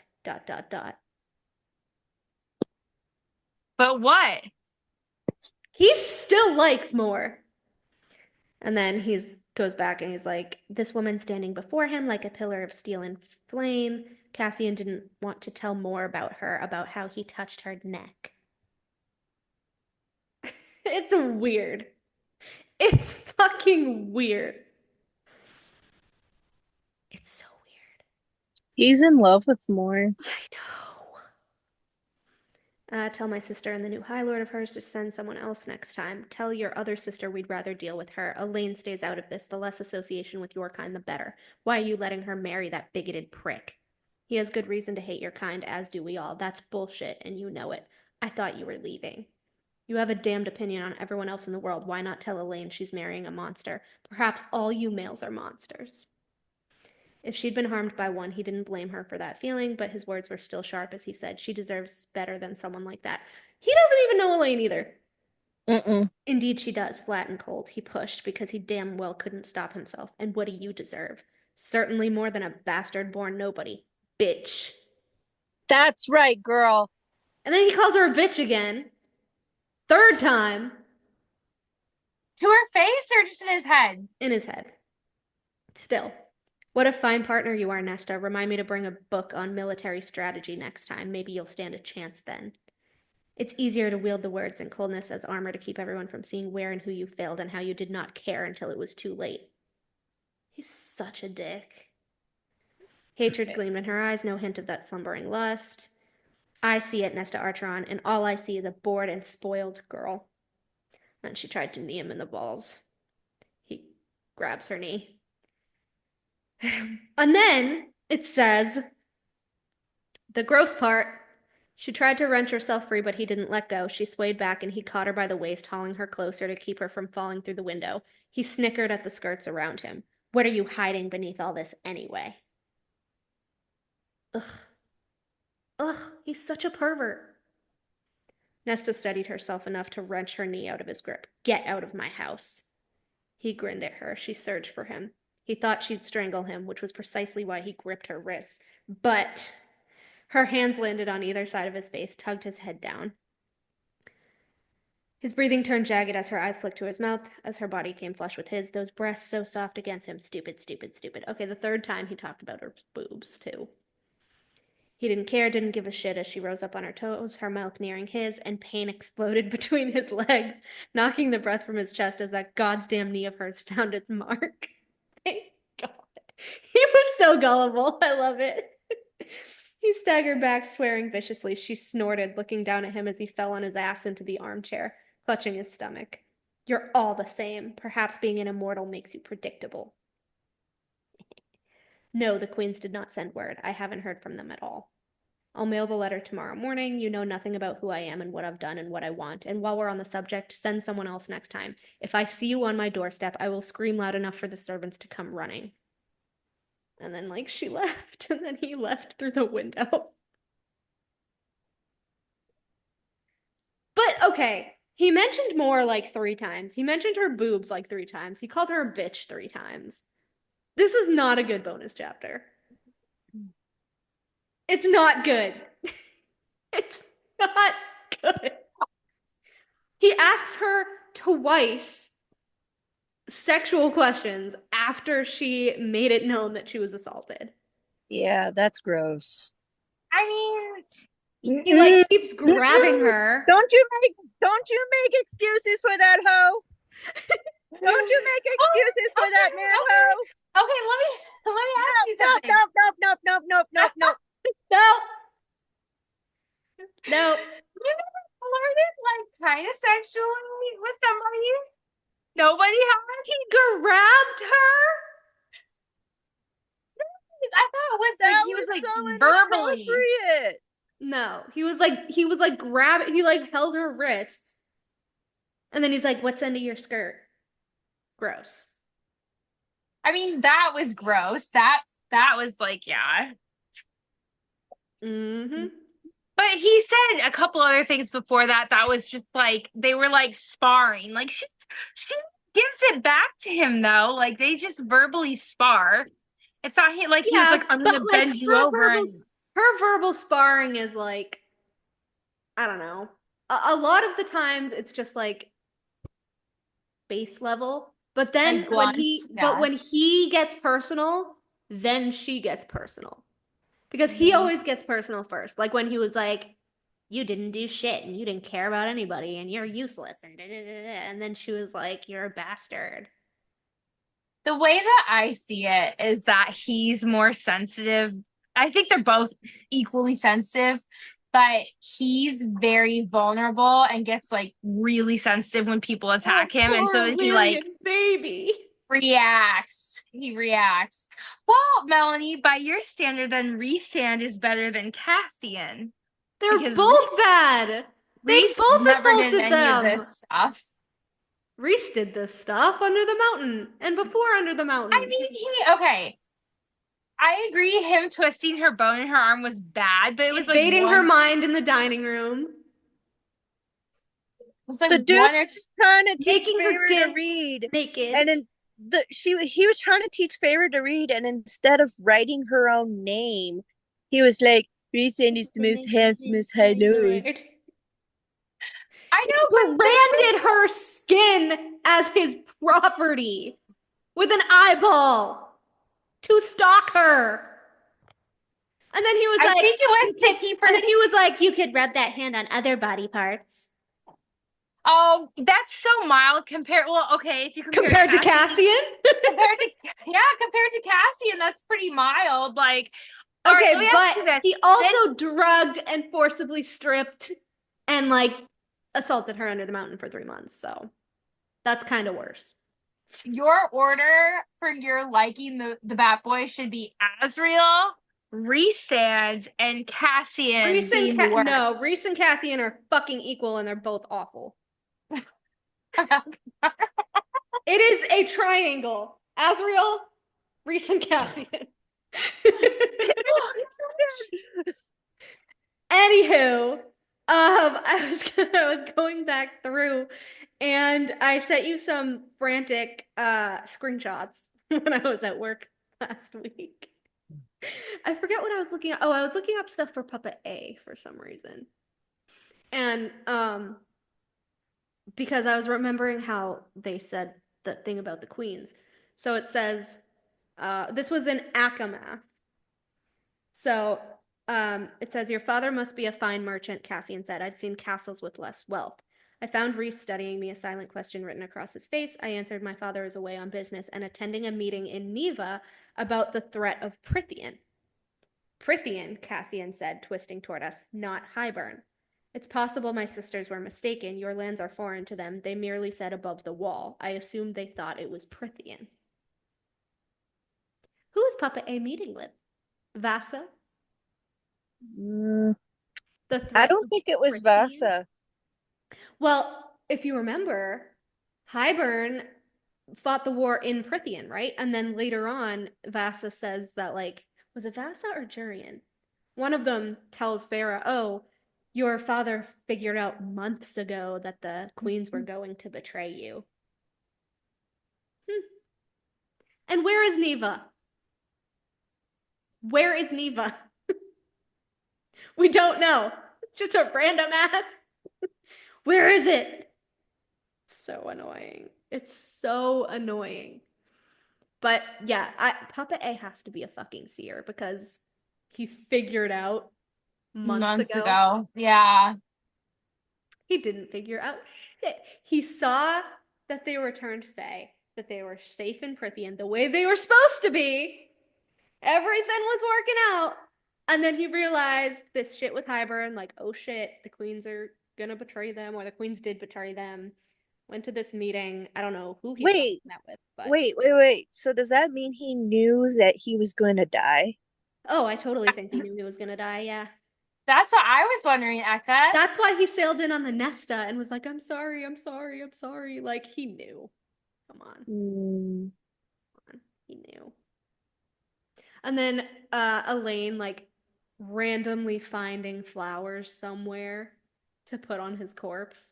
Like, she fucking conjured flowers, let's be real.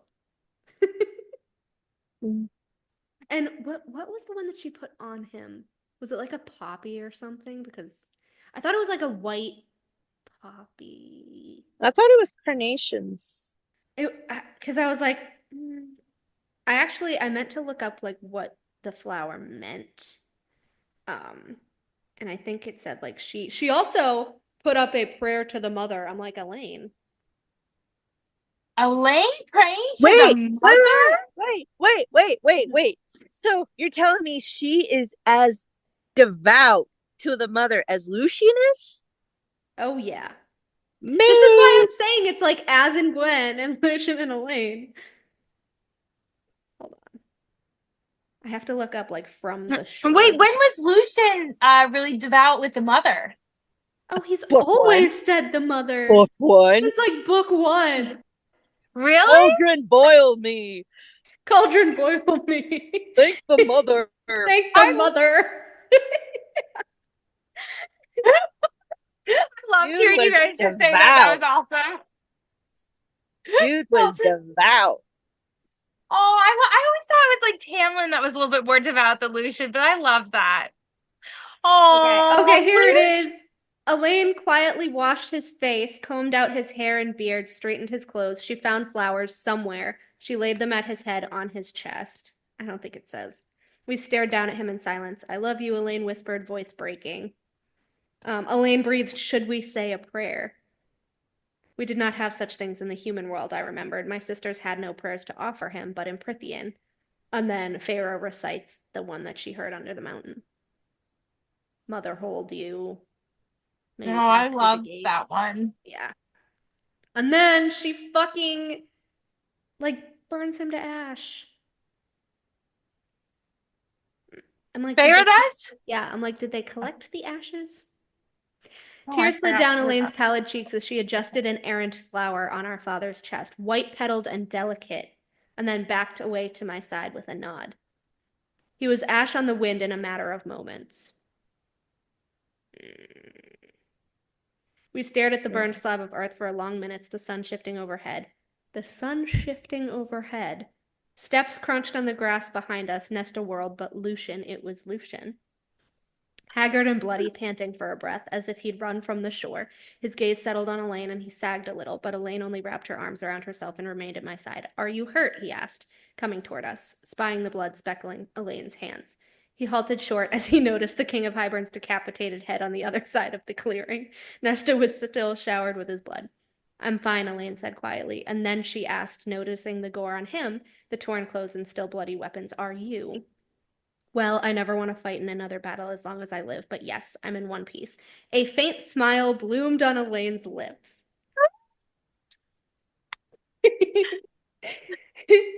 And then Lucian says, I heard what happened. Sorry for your loss. And then, which I didn't have highlighted, and now I'm going to highlight because I meant to do that the other night. He says, well, Feyre says, thank you for coming with the battle. He says, I've got one hell of a story to tell you. And don't be surprised if Vasa corners you as soon as the ships are sorted and the sun sets. Your father, ever the negotiator, a sad small smile toward the burnt grass. He managed to cut a deal with Vasa's keeper to come here, temporarily, but better than nothing. But yes, queen by night, firebird by day. Nasty curse. And then Feyre says, the human queens are still out there. Not for long, not if Vasa has anything to do with it. You sound like an acolyte. Lucian blushed, glancing at Elain. That's concerning. That's concerning to me. Why? Don't you admit? Why? Because he's praising Vasa and like so speaking so highly and like proudly of her. I don't know. He just met her. He says she's got a foul temper and a fouler mouth. You'll get along just fine. To Feyre. But see, he's comparing her to Feyre. I mean, he's not wrong. They would get along. Their but friendship. even Feyre knocked down Vasa's for help. And like everyone was like, "Oh, Lucian and Feyre had chemistry. Lucian and Feyre had chemistry." They Vasa did. and Feyre They are like did. the same person. They did have chemistry. You cannot tell me they didn't have chemistry, or didn't at least think about. I still think people look way too far into friendships. Like, just let people be friends. Yes, they were friends. Yes, they were friends to the point of being family. Yeah. However, Feyre is a manipulative little Mm-hmm. And because she's a manipulative little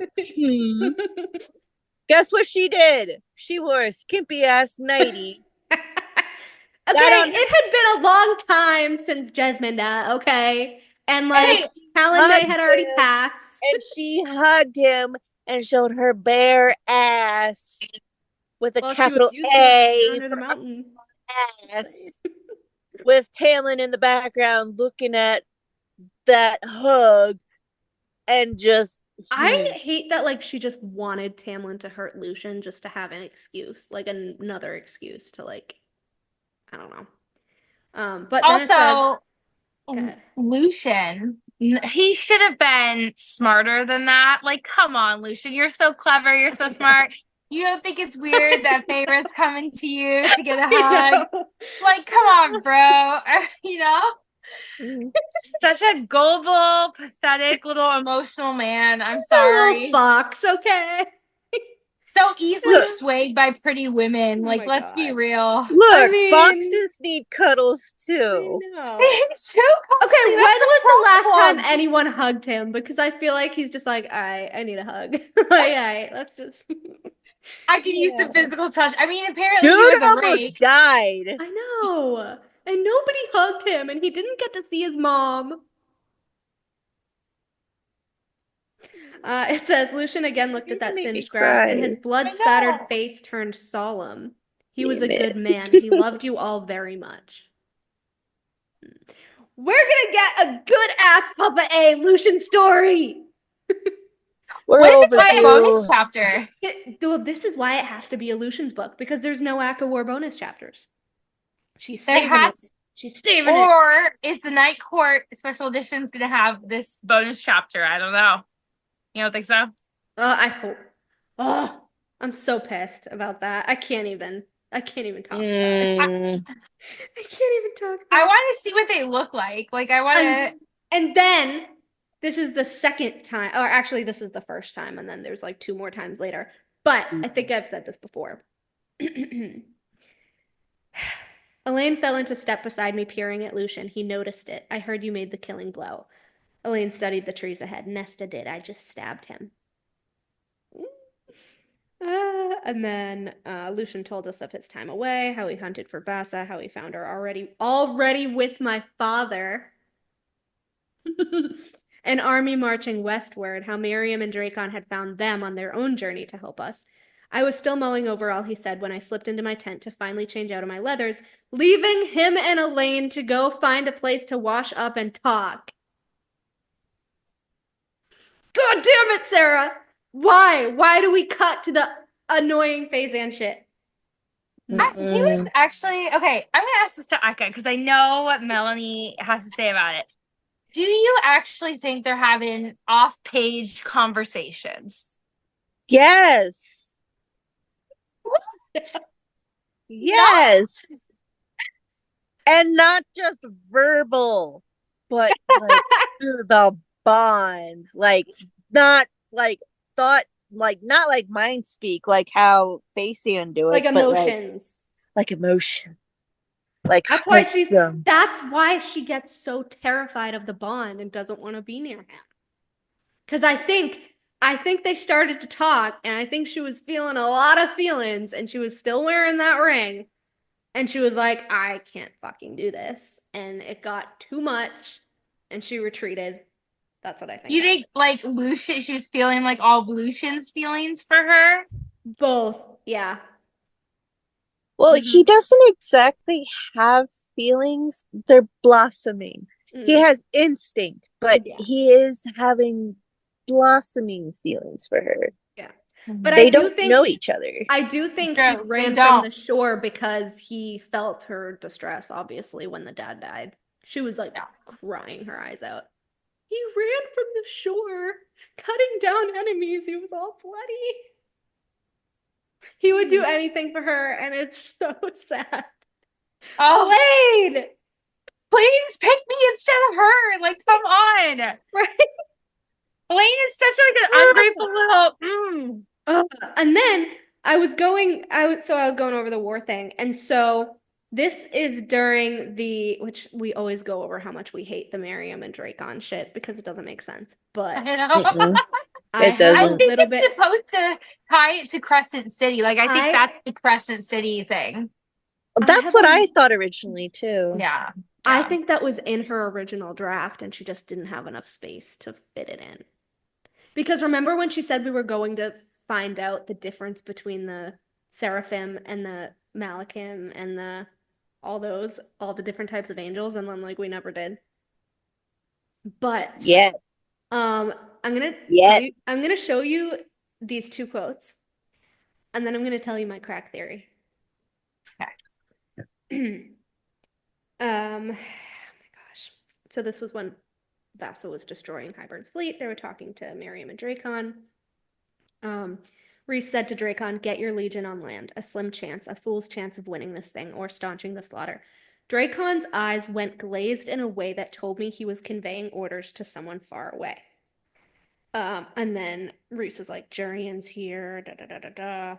Wait, does that mean Drakon is Damati? Yeah. Wait a minute. I'm getting there. Hold the phone. No, I want all the phones. Drakon snorted. We realized Miryam figured it out why we hadn't heard from you yet. His white wings were almost blindingly bright in the sun. First of all, bright white wings are usually not very good people. 3 centuries ago, we had some trouble on our borders and set up a glamour to keep the island shielded, tied to, you know.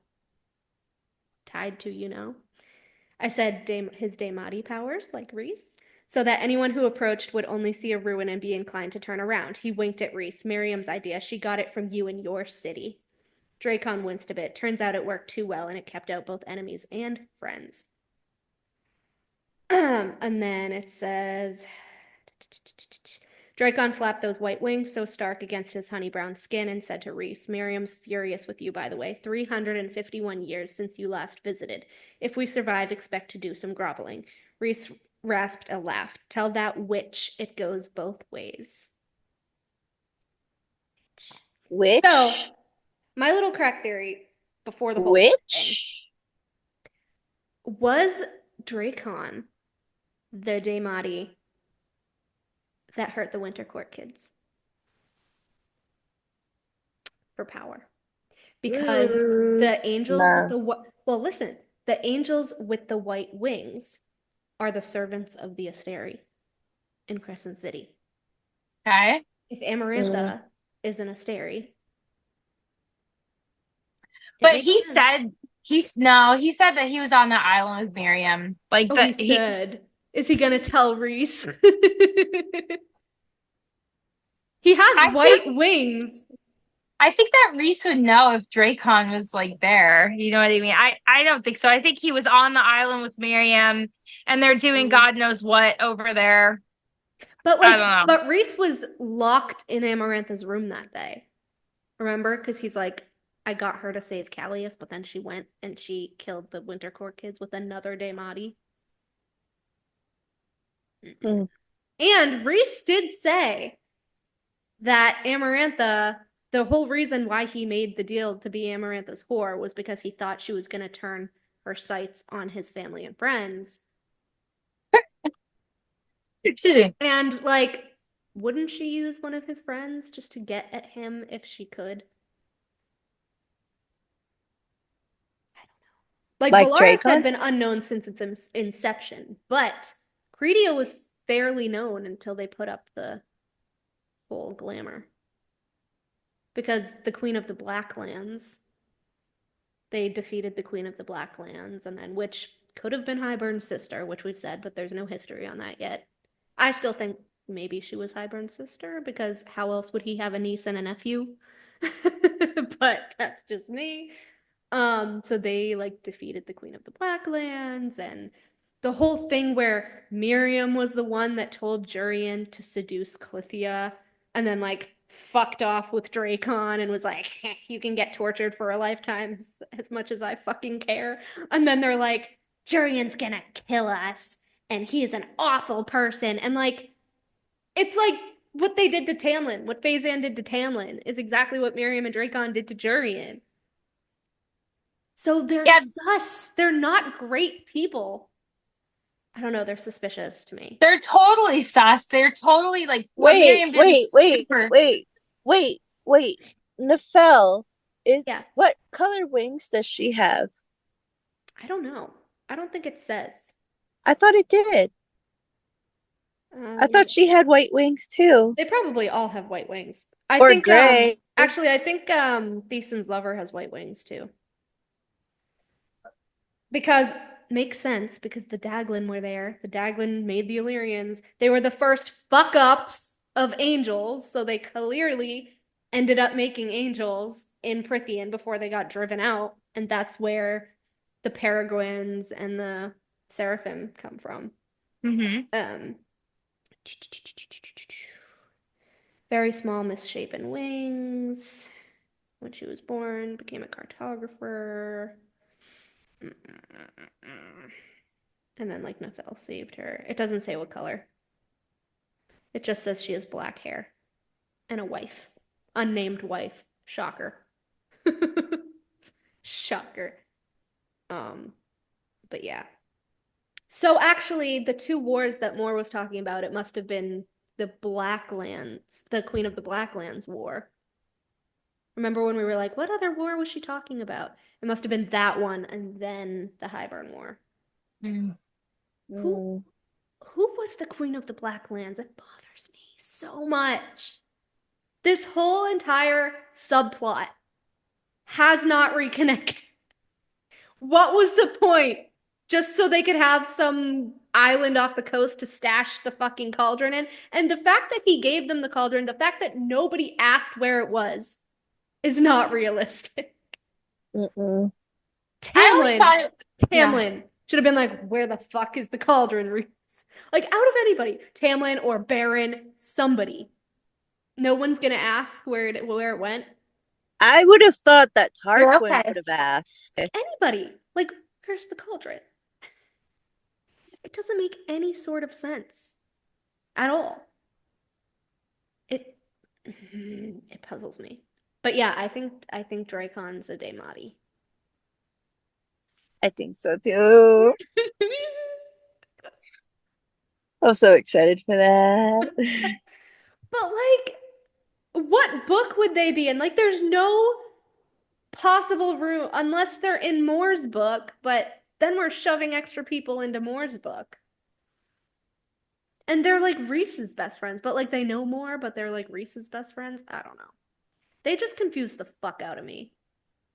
I love that.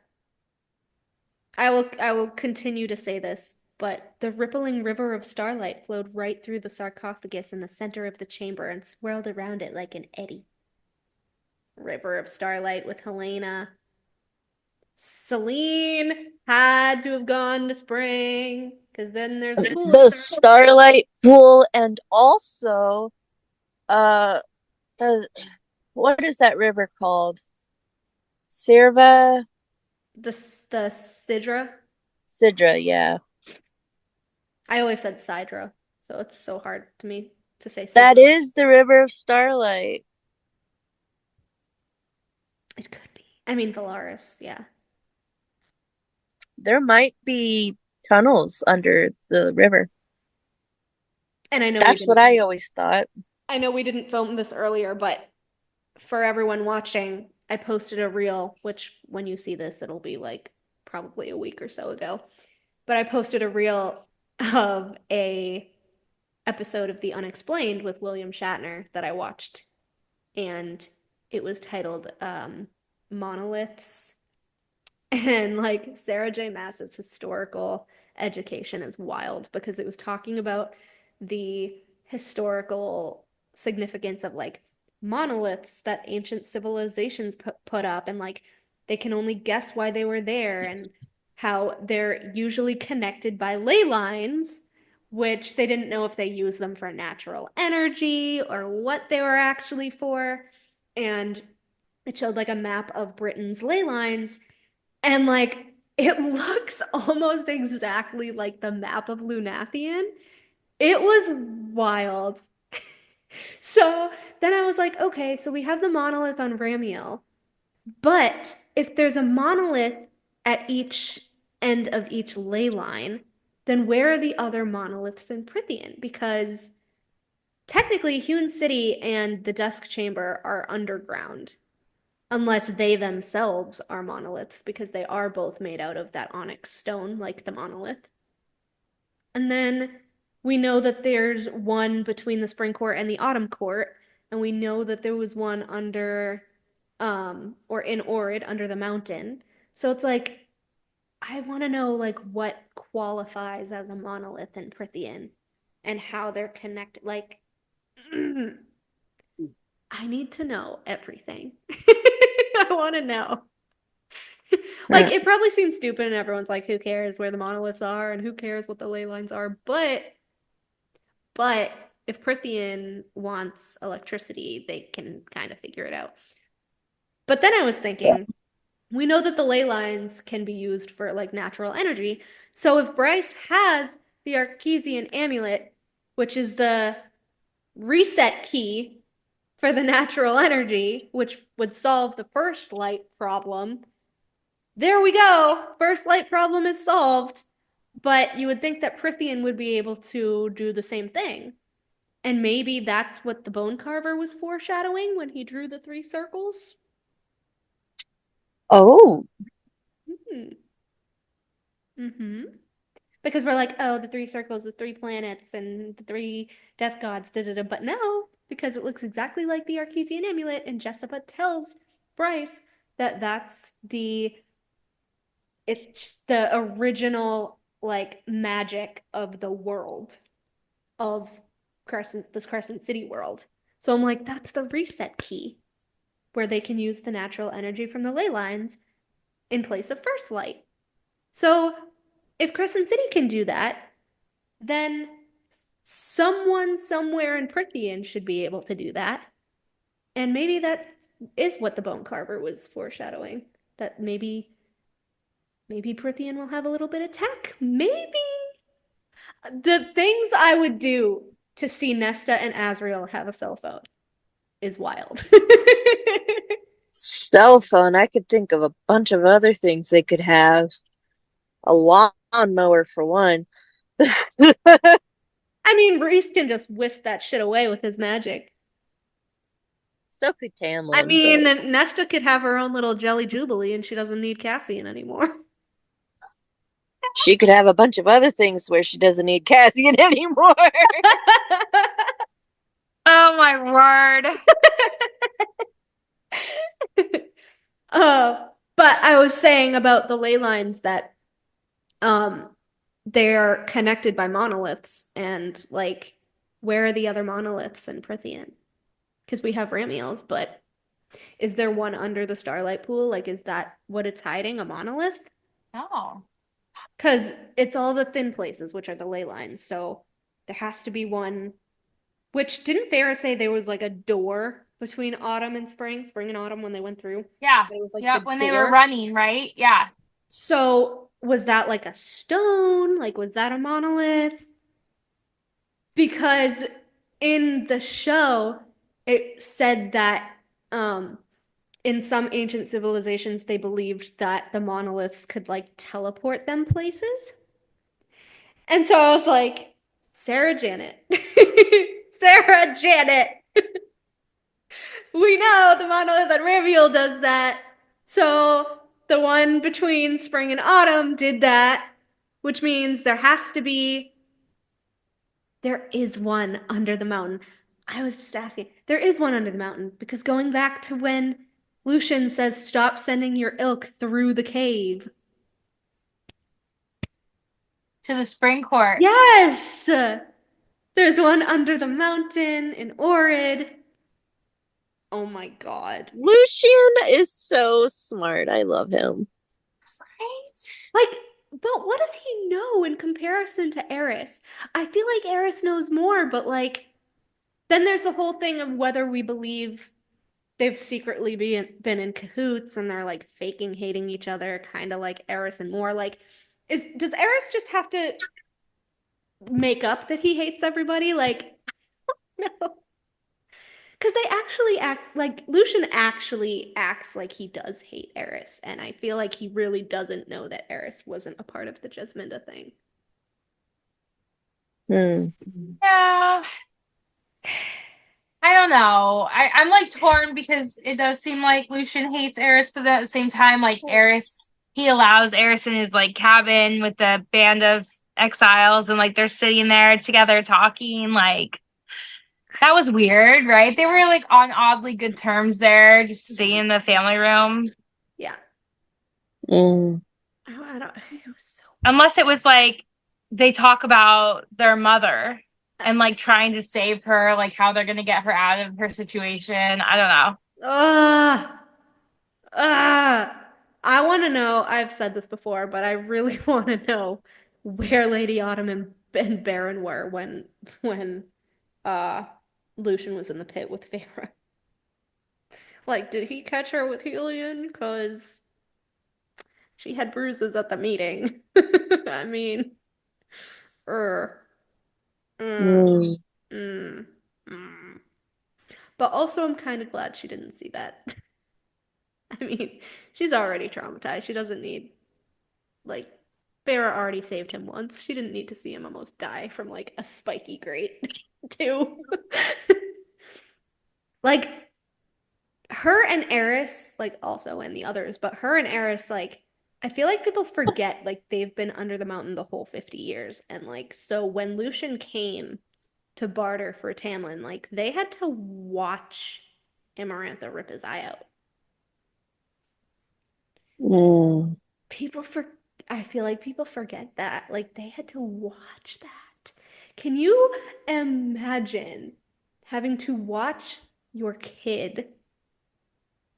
Ah, Yeah, what? that'd be very upsetting.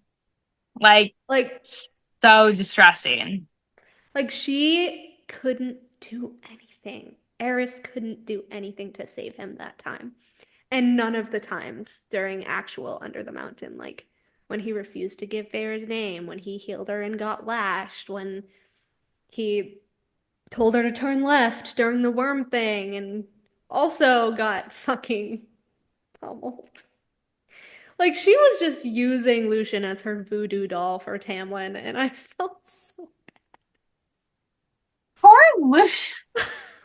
We Lucian's have to ask his voice actor about all of that too, because he's just the fucking punching bag for he's everyone. for every single person. Yeah, he is. Even for Feyre. For Oh, Feyre, he's for Rhys, for absolutely. Eris, for Tamlin, for Amarantha, like literally everybody. But like to be fair, Tamlin was also kind of Lucian's punching bag too. Like not that Lucian did anything overtly, but like Lucian really, really messed him up. Messed Like up, in yeah. a couple of times. Yeah. I Yeah, do whether like he meant how to or not. Yeah, like exactly. Like unintentionally, he really screwed him over. I That really ring. hope he, Lucian. I really want them He's to just make I he up. know. just has the worst luck. Like he tries to do the right thing, and every single time it doesn't work out. Every time Under the Mountain, every time after Under the Mountain, he is like, "Oh, I'm gonna spare Tamlin from this. Oh, I'm gonna spare Feyre from this," and it's like he gets beaten till he's unconscious, or then Tamlin thinks she got taken because of the ring, and like he ends up fucking them over with Ivor, and it's like he tries to be so sweet, and it's like Lucian, just relax, bro. I know. Just don't do any more things. He tries to like take on everyone's like burdens and like protect everyone, and really if he just didn't do it. Sounds familiar, don't it? He's just Elain, like taking care of everybody's burdens emotionally. yeah. Oh, that's good. I didn't think of it like that. Yeah, she was the nurturer. She was the nurturer. She bought Feyre the paints, and she would talk to Nesta, and she would comfort her father. Mm-hmm. Mates. I love it. I need them to be mates so much. They are mates in canon. No, it gets me so mad. We have to talk everything mates tomorrow because I have so much. I have so many mirrors I gotta talk about. But did you guys ever notice that? And I think I sent you this a couple weeks ago. But did you guys ever notice that during the blood rite, the beasts were like Valg demons? Mm-hmm. I didn't notice that, no. Like they're the Mhm. ones that are like hidden until the blood rite. They only come out like during the blood rite to hunt and feast. Mm-hmm. It says, oh my God. It says the thing that crawled over the ridge had been crafted of nightmares. Where have we heard that before? The face of dreams and nightmares. Fucking Rhys. Part cat, part serpent, all black fur, sharp claws, and hooked teeth. So this also reminds me of the Highburn beasts and the shepherds. The shepherds. It halted at the edge of the cave. Or this could also be. Oh no, was that? I was gonna say this could also be a Martax, but were those golden furred? I don't remember. I thought they were. Could be.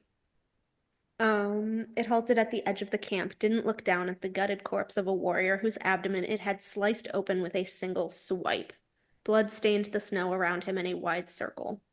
The creature leaped. Warriors screamed, weapons flashing in the bloodied, shrieking fray. So, like, was that Rhys? No. Was it Feyre? No. Why though? Like I know that they're like, oh, you can't shapeshift Feyre because you're pregnant. Nah, nah, nah. But like when she looked in the Ouroboros, it was black fur, sharp claws, sharp teeth. She was like, I look like Tamlin, but with But black she fur. wasn't a mix of a cat and a serpent, though. It was like she It was was more of a. wagging its tail,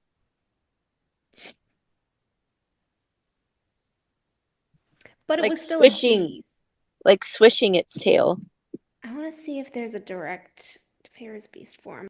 Why does she have a House of Flame and Shadow um category when she was like mentioned once? um Weird.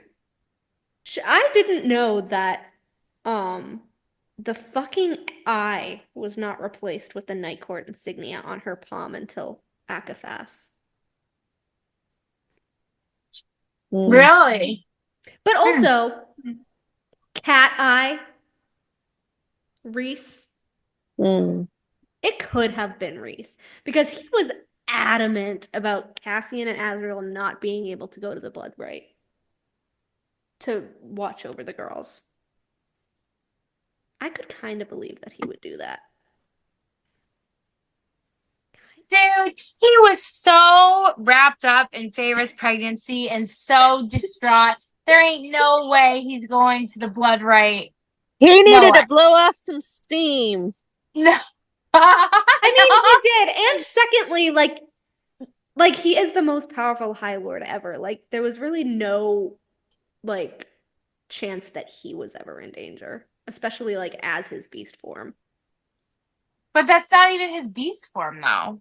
But it was. It's Feyre's like, oh, his head transformed into like a thing of nightmares. But Like he's that. like a bat. He's like a huge, overgrown, like, bat. Mm-mm. He's a Valg demon just with Illyrian wings. And how are Valg demons described? Sharp Mm. teeth and black We shadow and so we don't scaled, know. black scaled, serpentine. Hello, the Ouroboros, the things on Hewn City. Yeah, no, they are. That's why Pharaoh's like, oh, the things on the statues on Hewn City look like his beast form, because they are his beast form because they're Valgs. They're Valg demons. Let me look. Rhysand's beast form. Mm-hmm. Mm. Oh, actually, mine pops up first. Not first, but mine pops up in there that I made. The TikToks are the ones that show mine. People took mine and put them on their TikToks and they don't credit me. But yeah. Like, I'm sorry, that's a fucking valve demon, but with wings. Like, come on. This is the one that I did, which I'll try to. Yeah. But that's not like a serpent or a cat, though. It's serpentine. Cat-like. I also like, I don't know. I feel like Sarah's just purposely trying to throw us off with different wording there. Because he looks exactly like the Hewn City statues. And the nightmares thing continued, like, throughout is always Rhys. Not that I want him to do anything heroic, because God forbid he lifts a fucking finger or gets up off his ass to do anything. But it would be nice if that was him. Yeah. Not really on. redeeming, but it would still be nice. I mean, it's not really a redeeming quality, but it's something. I'm trying to find what the Hewn City beasts are described Oh, as. here it is. Here it is. Here it is. More night and stars and wind poured out, my hair whipping around me. I lifted an arm to shield my face as I edged into the room. Rhysand.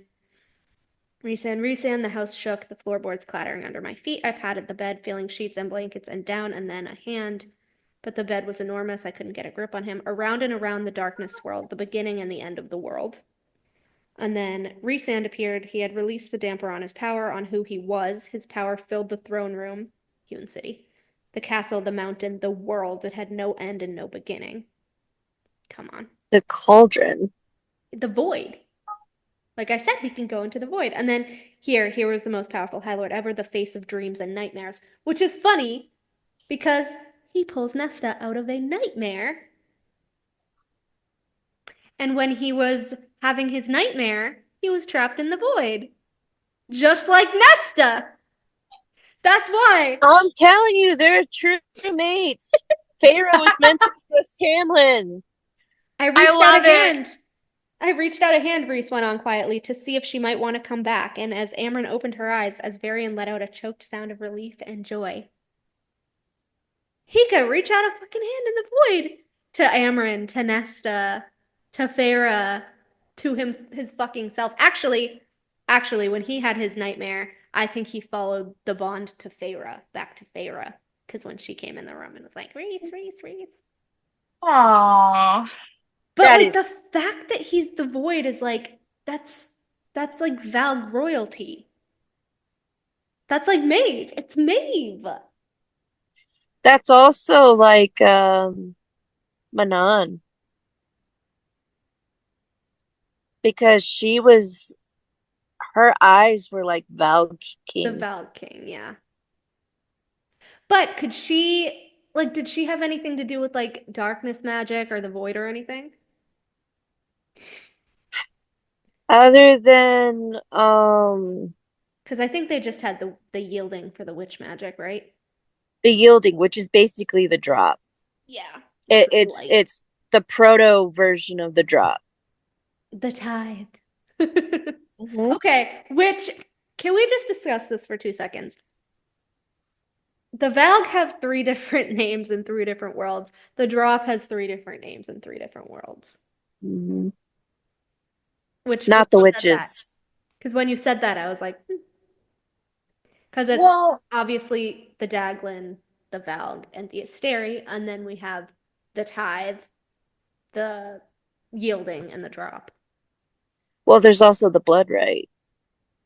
I think that's a wholly different thing, though. Is it? Because that was they only created the blood right because of Enalius. I thought the tithe was more like taxes. Well, I did too. It is now. But Vesperus says that it used to be when people had to offer up kernels of magic to the Asteri, which was the drop, but they were taking Wait a minute. because Wait a minute. Rigulus says No. People had to give up kernels of power, Mhm. like what Rhys made all of the High Lords do to bring Farah back. Mhm. Because he's That's- Mhm. And Rigulus says, like, oh, we didn't need that pesky consent. Because they made the drop and they made them believe that they had to do it. Whereas Vesperus was like, oh, we had to ask them every whatever year or whatever to give up the kernels of their magic. Okay, so the High Lords, though, are literally still doing the tithe. They're still doing what? Right? They did the tithe to Farah. bring Farah back. Well, it was Farah's drop. There we go. That's Farah's drop. Yeah, it was her drop in the cauldron. Mm-hmm.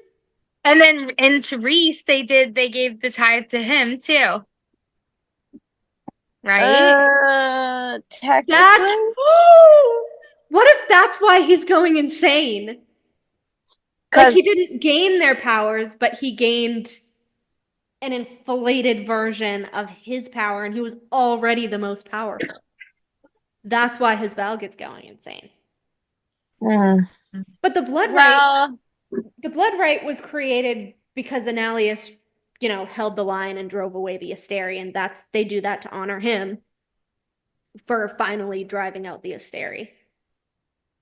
But do you guys, I know that, like, I'm confused. I find it funny that the entire time everyone is like, oh, Cassian's Enalius, and he's consistently compared with Enalius by Nesta, by Farah, by Emery, and all these people.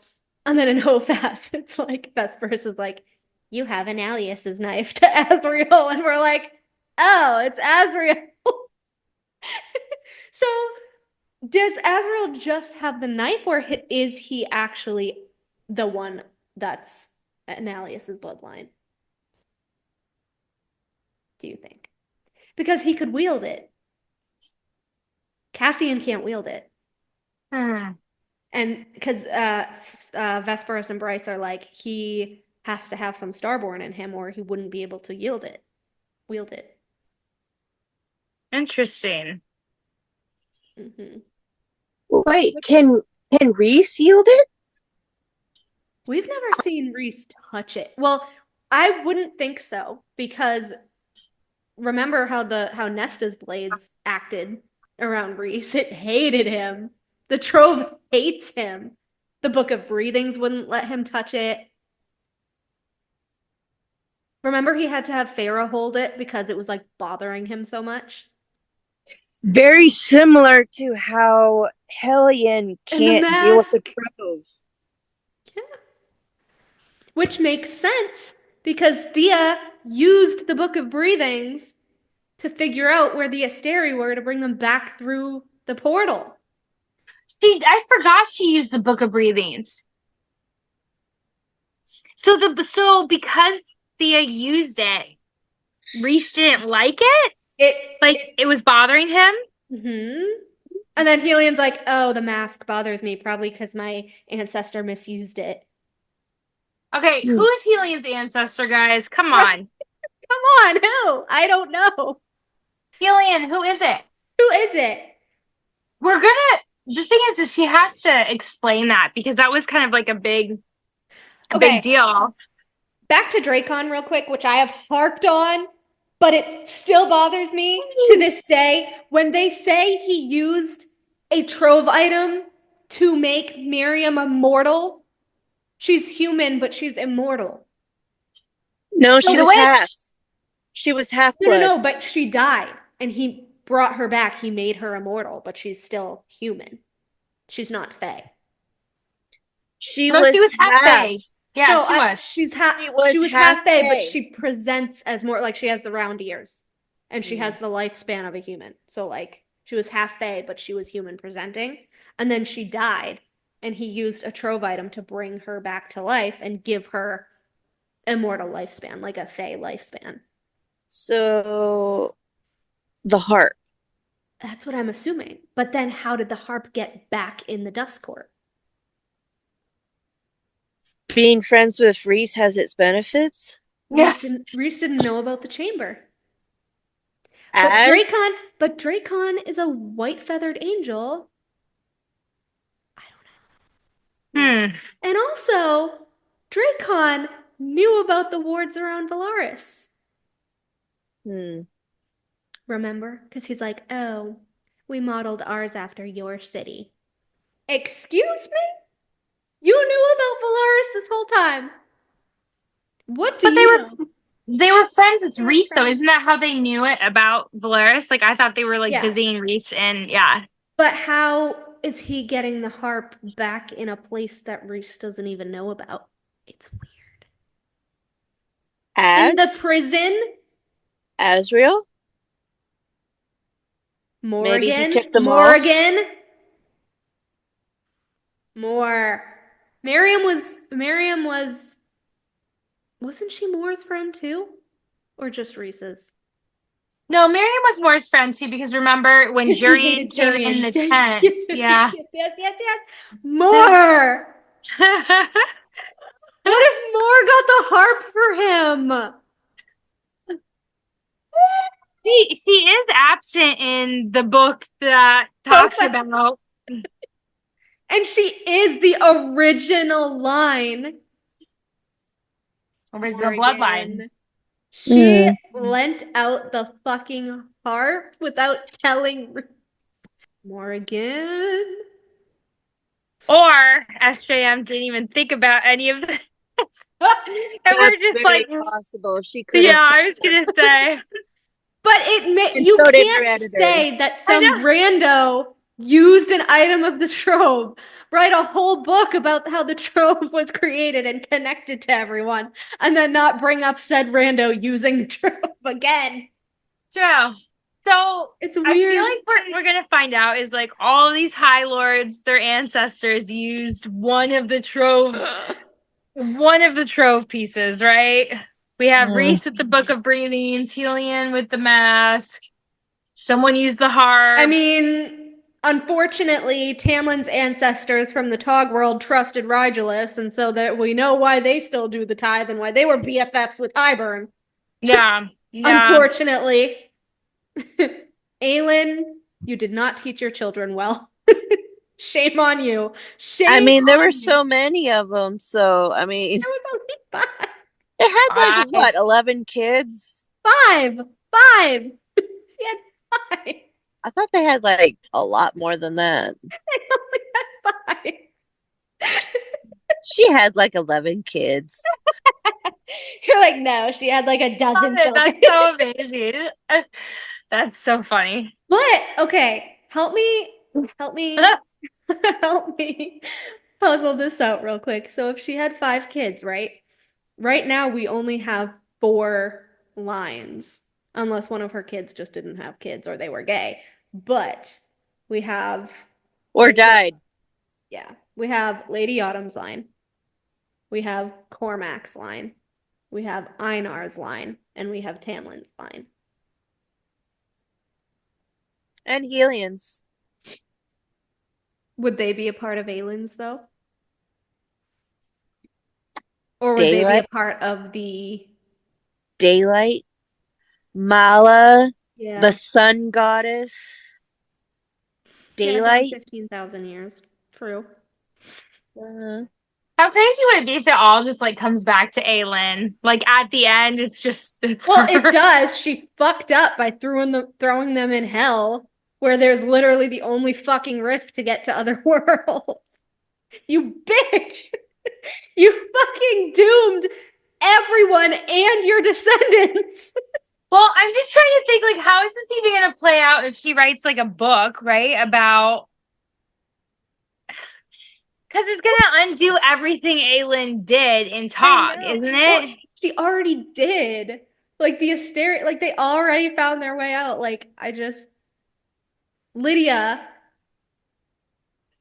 Tamlin, Cormac. Oh my gosh, you scared me. Lady Autumn. Like I Yeah. don't know. There's just so many questions. And obviously, like, Lady Autumn is like Eris, Lucian, the other sons, but not Baron, because fuck him. I don't know. There's so many questions. I'm like Okay. excited to hear it. Who do you want to have the final blow when Baron dies? If you had a choice. You mean who do we want to kill Baron? Yeah, to have like the final blow, like the killing blow. Kind of like how Elain stabbed Hybern, but then Nesta sawed his head off and actually killed him. It has to be between Because it's like a 3 or three-way 4 tie. characters. Eris, Lucian, Lady A. Lady A, Tamlin, or Gwen. Or more. I think for me, if I had to pick someone. Or Kier. Here. Oh, that's interesting. Huh. Sure. Like I want it to be a three-way execution with like Lady A and Eris and Lucian.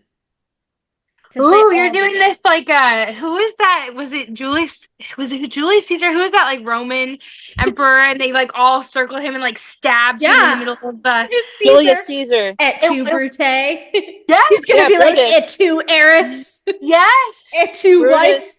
Brutus It was stabbed Julius Caesar. Is that what it was? And they were like encircling him as they did it. Brutus, there were like multiple what people. What the fuck was the other dude's name? I always forget. I still think Kier might try and kill Baron as a way to like make it up to more. Really? Oh, you think Kier actually likes his daughter? I thought he hated her. I think a lot of these characters have masks. Yeah. And so I think he's annoyed with his daughter, but I think he does genuinely love Brutus, her. Cassius, Albinus, and Gaius. The four that killed him. Gwen. Okay, it has to be Lady A, Eris, Lucian, and Gwen. Yeah. Mm-mm. Mm-mm. No. Kier? The family. Mm-mm. What? Mm-mm. Who? Gwen, Cassian. Oh fuck no! If he if he kills Baron, that's a cheap shot.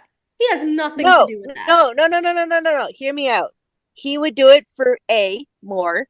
2, he is now besties with Eris.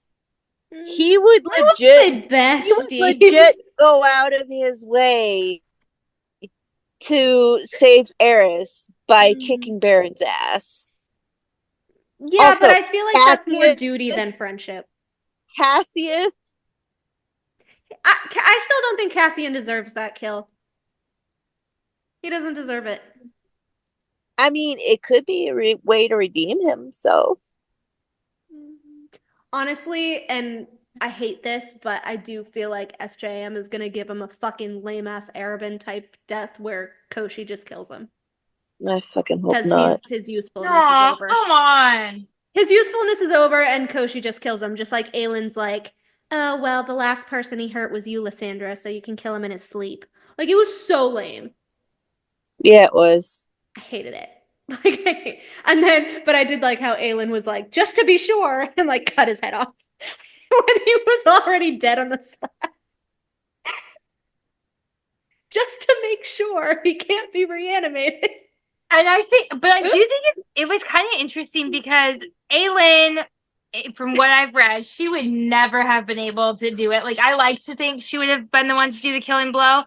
But she was so tangled up in that man and like had such conflicting emotions about him, right? Yeah. And that really was interesting to me that because he raised her, he saved her, he invested her, he kept her safe. I could see why she would struggle to kill him. Me too, but like for Sam. I know. That's what pisses me off. I mean, I know that Lysandra did it not only for herself, but for Wesley too. Because he killed Sam and Wesley. He Mm. killed Wesley?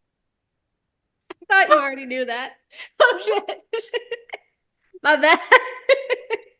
Mind Wait, you blown. already knew that. Doesn't that come out in Tog? Wait. Did he put Wesley on a gate outside? Is that what I read? I think so. Who? Okay, he did kill Wesley. What the fuck? Because I had forgot. Wesley was trying to warn Aelin away from Farron's house Yes. in Assassin's Yes. Blade. And he like followed Aelin out, right? And Aelin's like, "What the fuck is this guy doing?" Yeah, she was, yeah, at the time. Because he like knew, because Wesley knew what Arobynn did with like joining up with them and the whole Endovier plan with Aelin, and he was trying to Oh tell my her. god. And Oh like my he was in god. love with Lysandra. I did not know Wesley was in love with Lysandra though. Lysandra, oh my god, yeah, she was in love with him too. She loved him and not Sam? No, Lysandra loved Wesley. Yeah, but I thought she loved Sam too. No, she liked it wasn't Sam, it was it Sam? Yeah, I No. remember she was Oh, They she were was friends. she was flirty with Sam, but I think that was just to Yeah. get to Aelin. I was just to piss Aelin off. Yeah. Yeah. She was in love with Wesley, and then I guess Arobynn knew that, and so that's why he like bought her for her virginity. What? Because like he wanted first dibs. It was like gross. And Wesley's like, I didn't care about any of it. Like I just loved her. Yeah. And Lysandra's like, for me, for Wesley, for Sam. I would have liked a bonus chapter of Lysandra and Wesley because we only get told secondhand. Mm. I want a bonus chapter of Lysandra and Wesley. I want a bonus chapter of Selena and Sam. Like, I just want more of them. More. I just need more than Assassin's Blade. I love Sam. I'm so sad for Sam. I loved Assassin's Blade. I don't care what anyone says. That was not a crappy book. That was really good. I I love want- that book. I Yeah, want that's 100% confirmation that Arobynn was his father. That's what I want. I know. Oh my He god. totally was. He had to have been.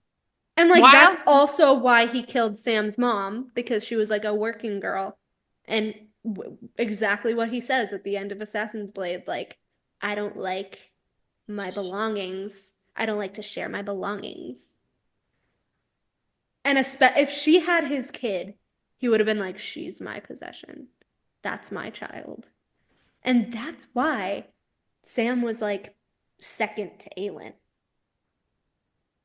I love it. I will always love Sam. I will never hate that. I will never hate him. I'm so glad that he didn't look like Arobynn, though. I'm glad that he looked like his mom. Yeah. I wish, like, I don't know. Like, his mom was dead, and, like, he just had the worst luck. And then when he was like, I let him beat me for you. I can't. You're breaking my heart all over again. And I gotta go. I don't want to relive this heartbreak. Okay. We have to talk about all of the ships. All of the ships. Well, I have a folder of Aleutian and Gwynriel mirrors. Character mirrors. Mate mirrors. I'm excited.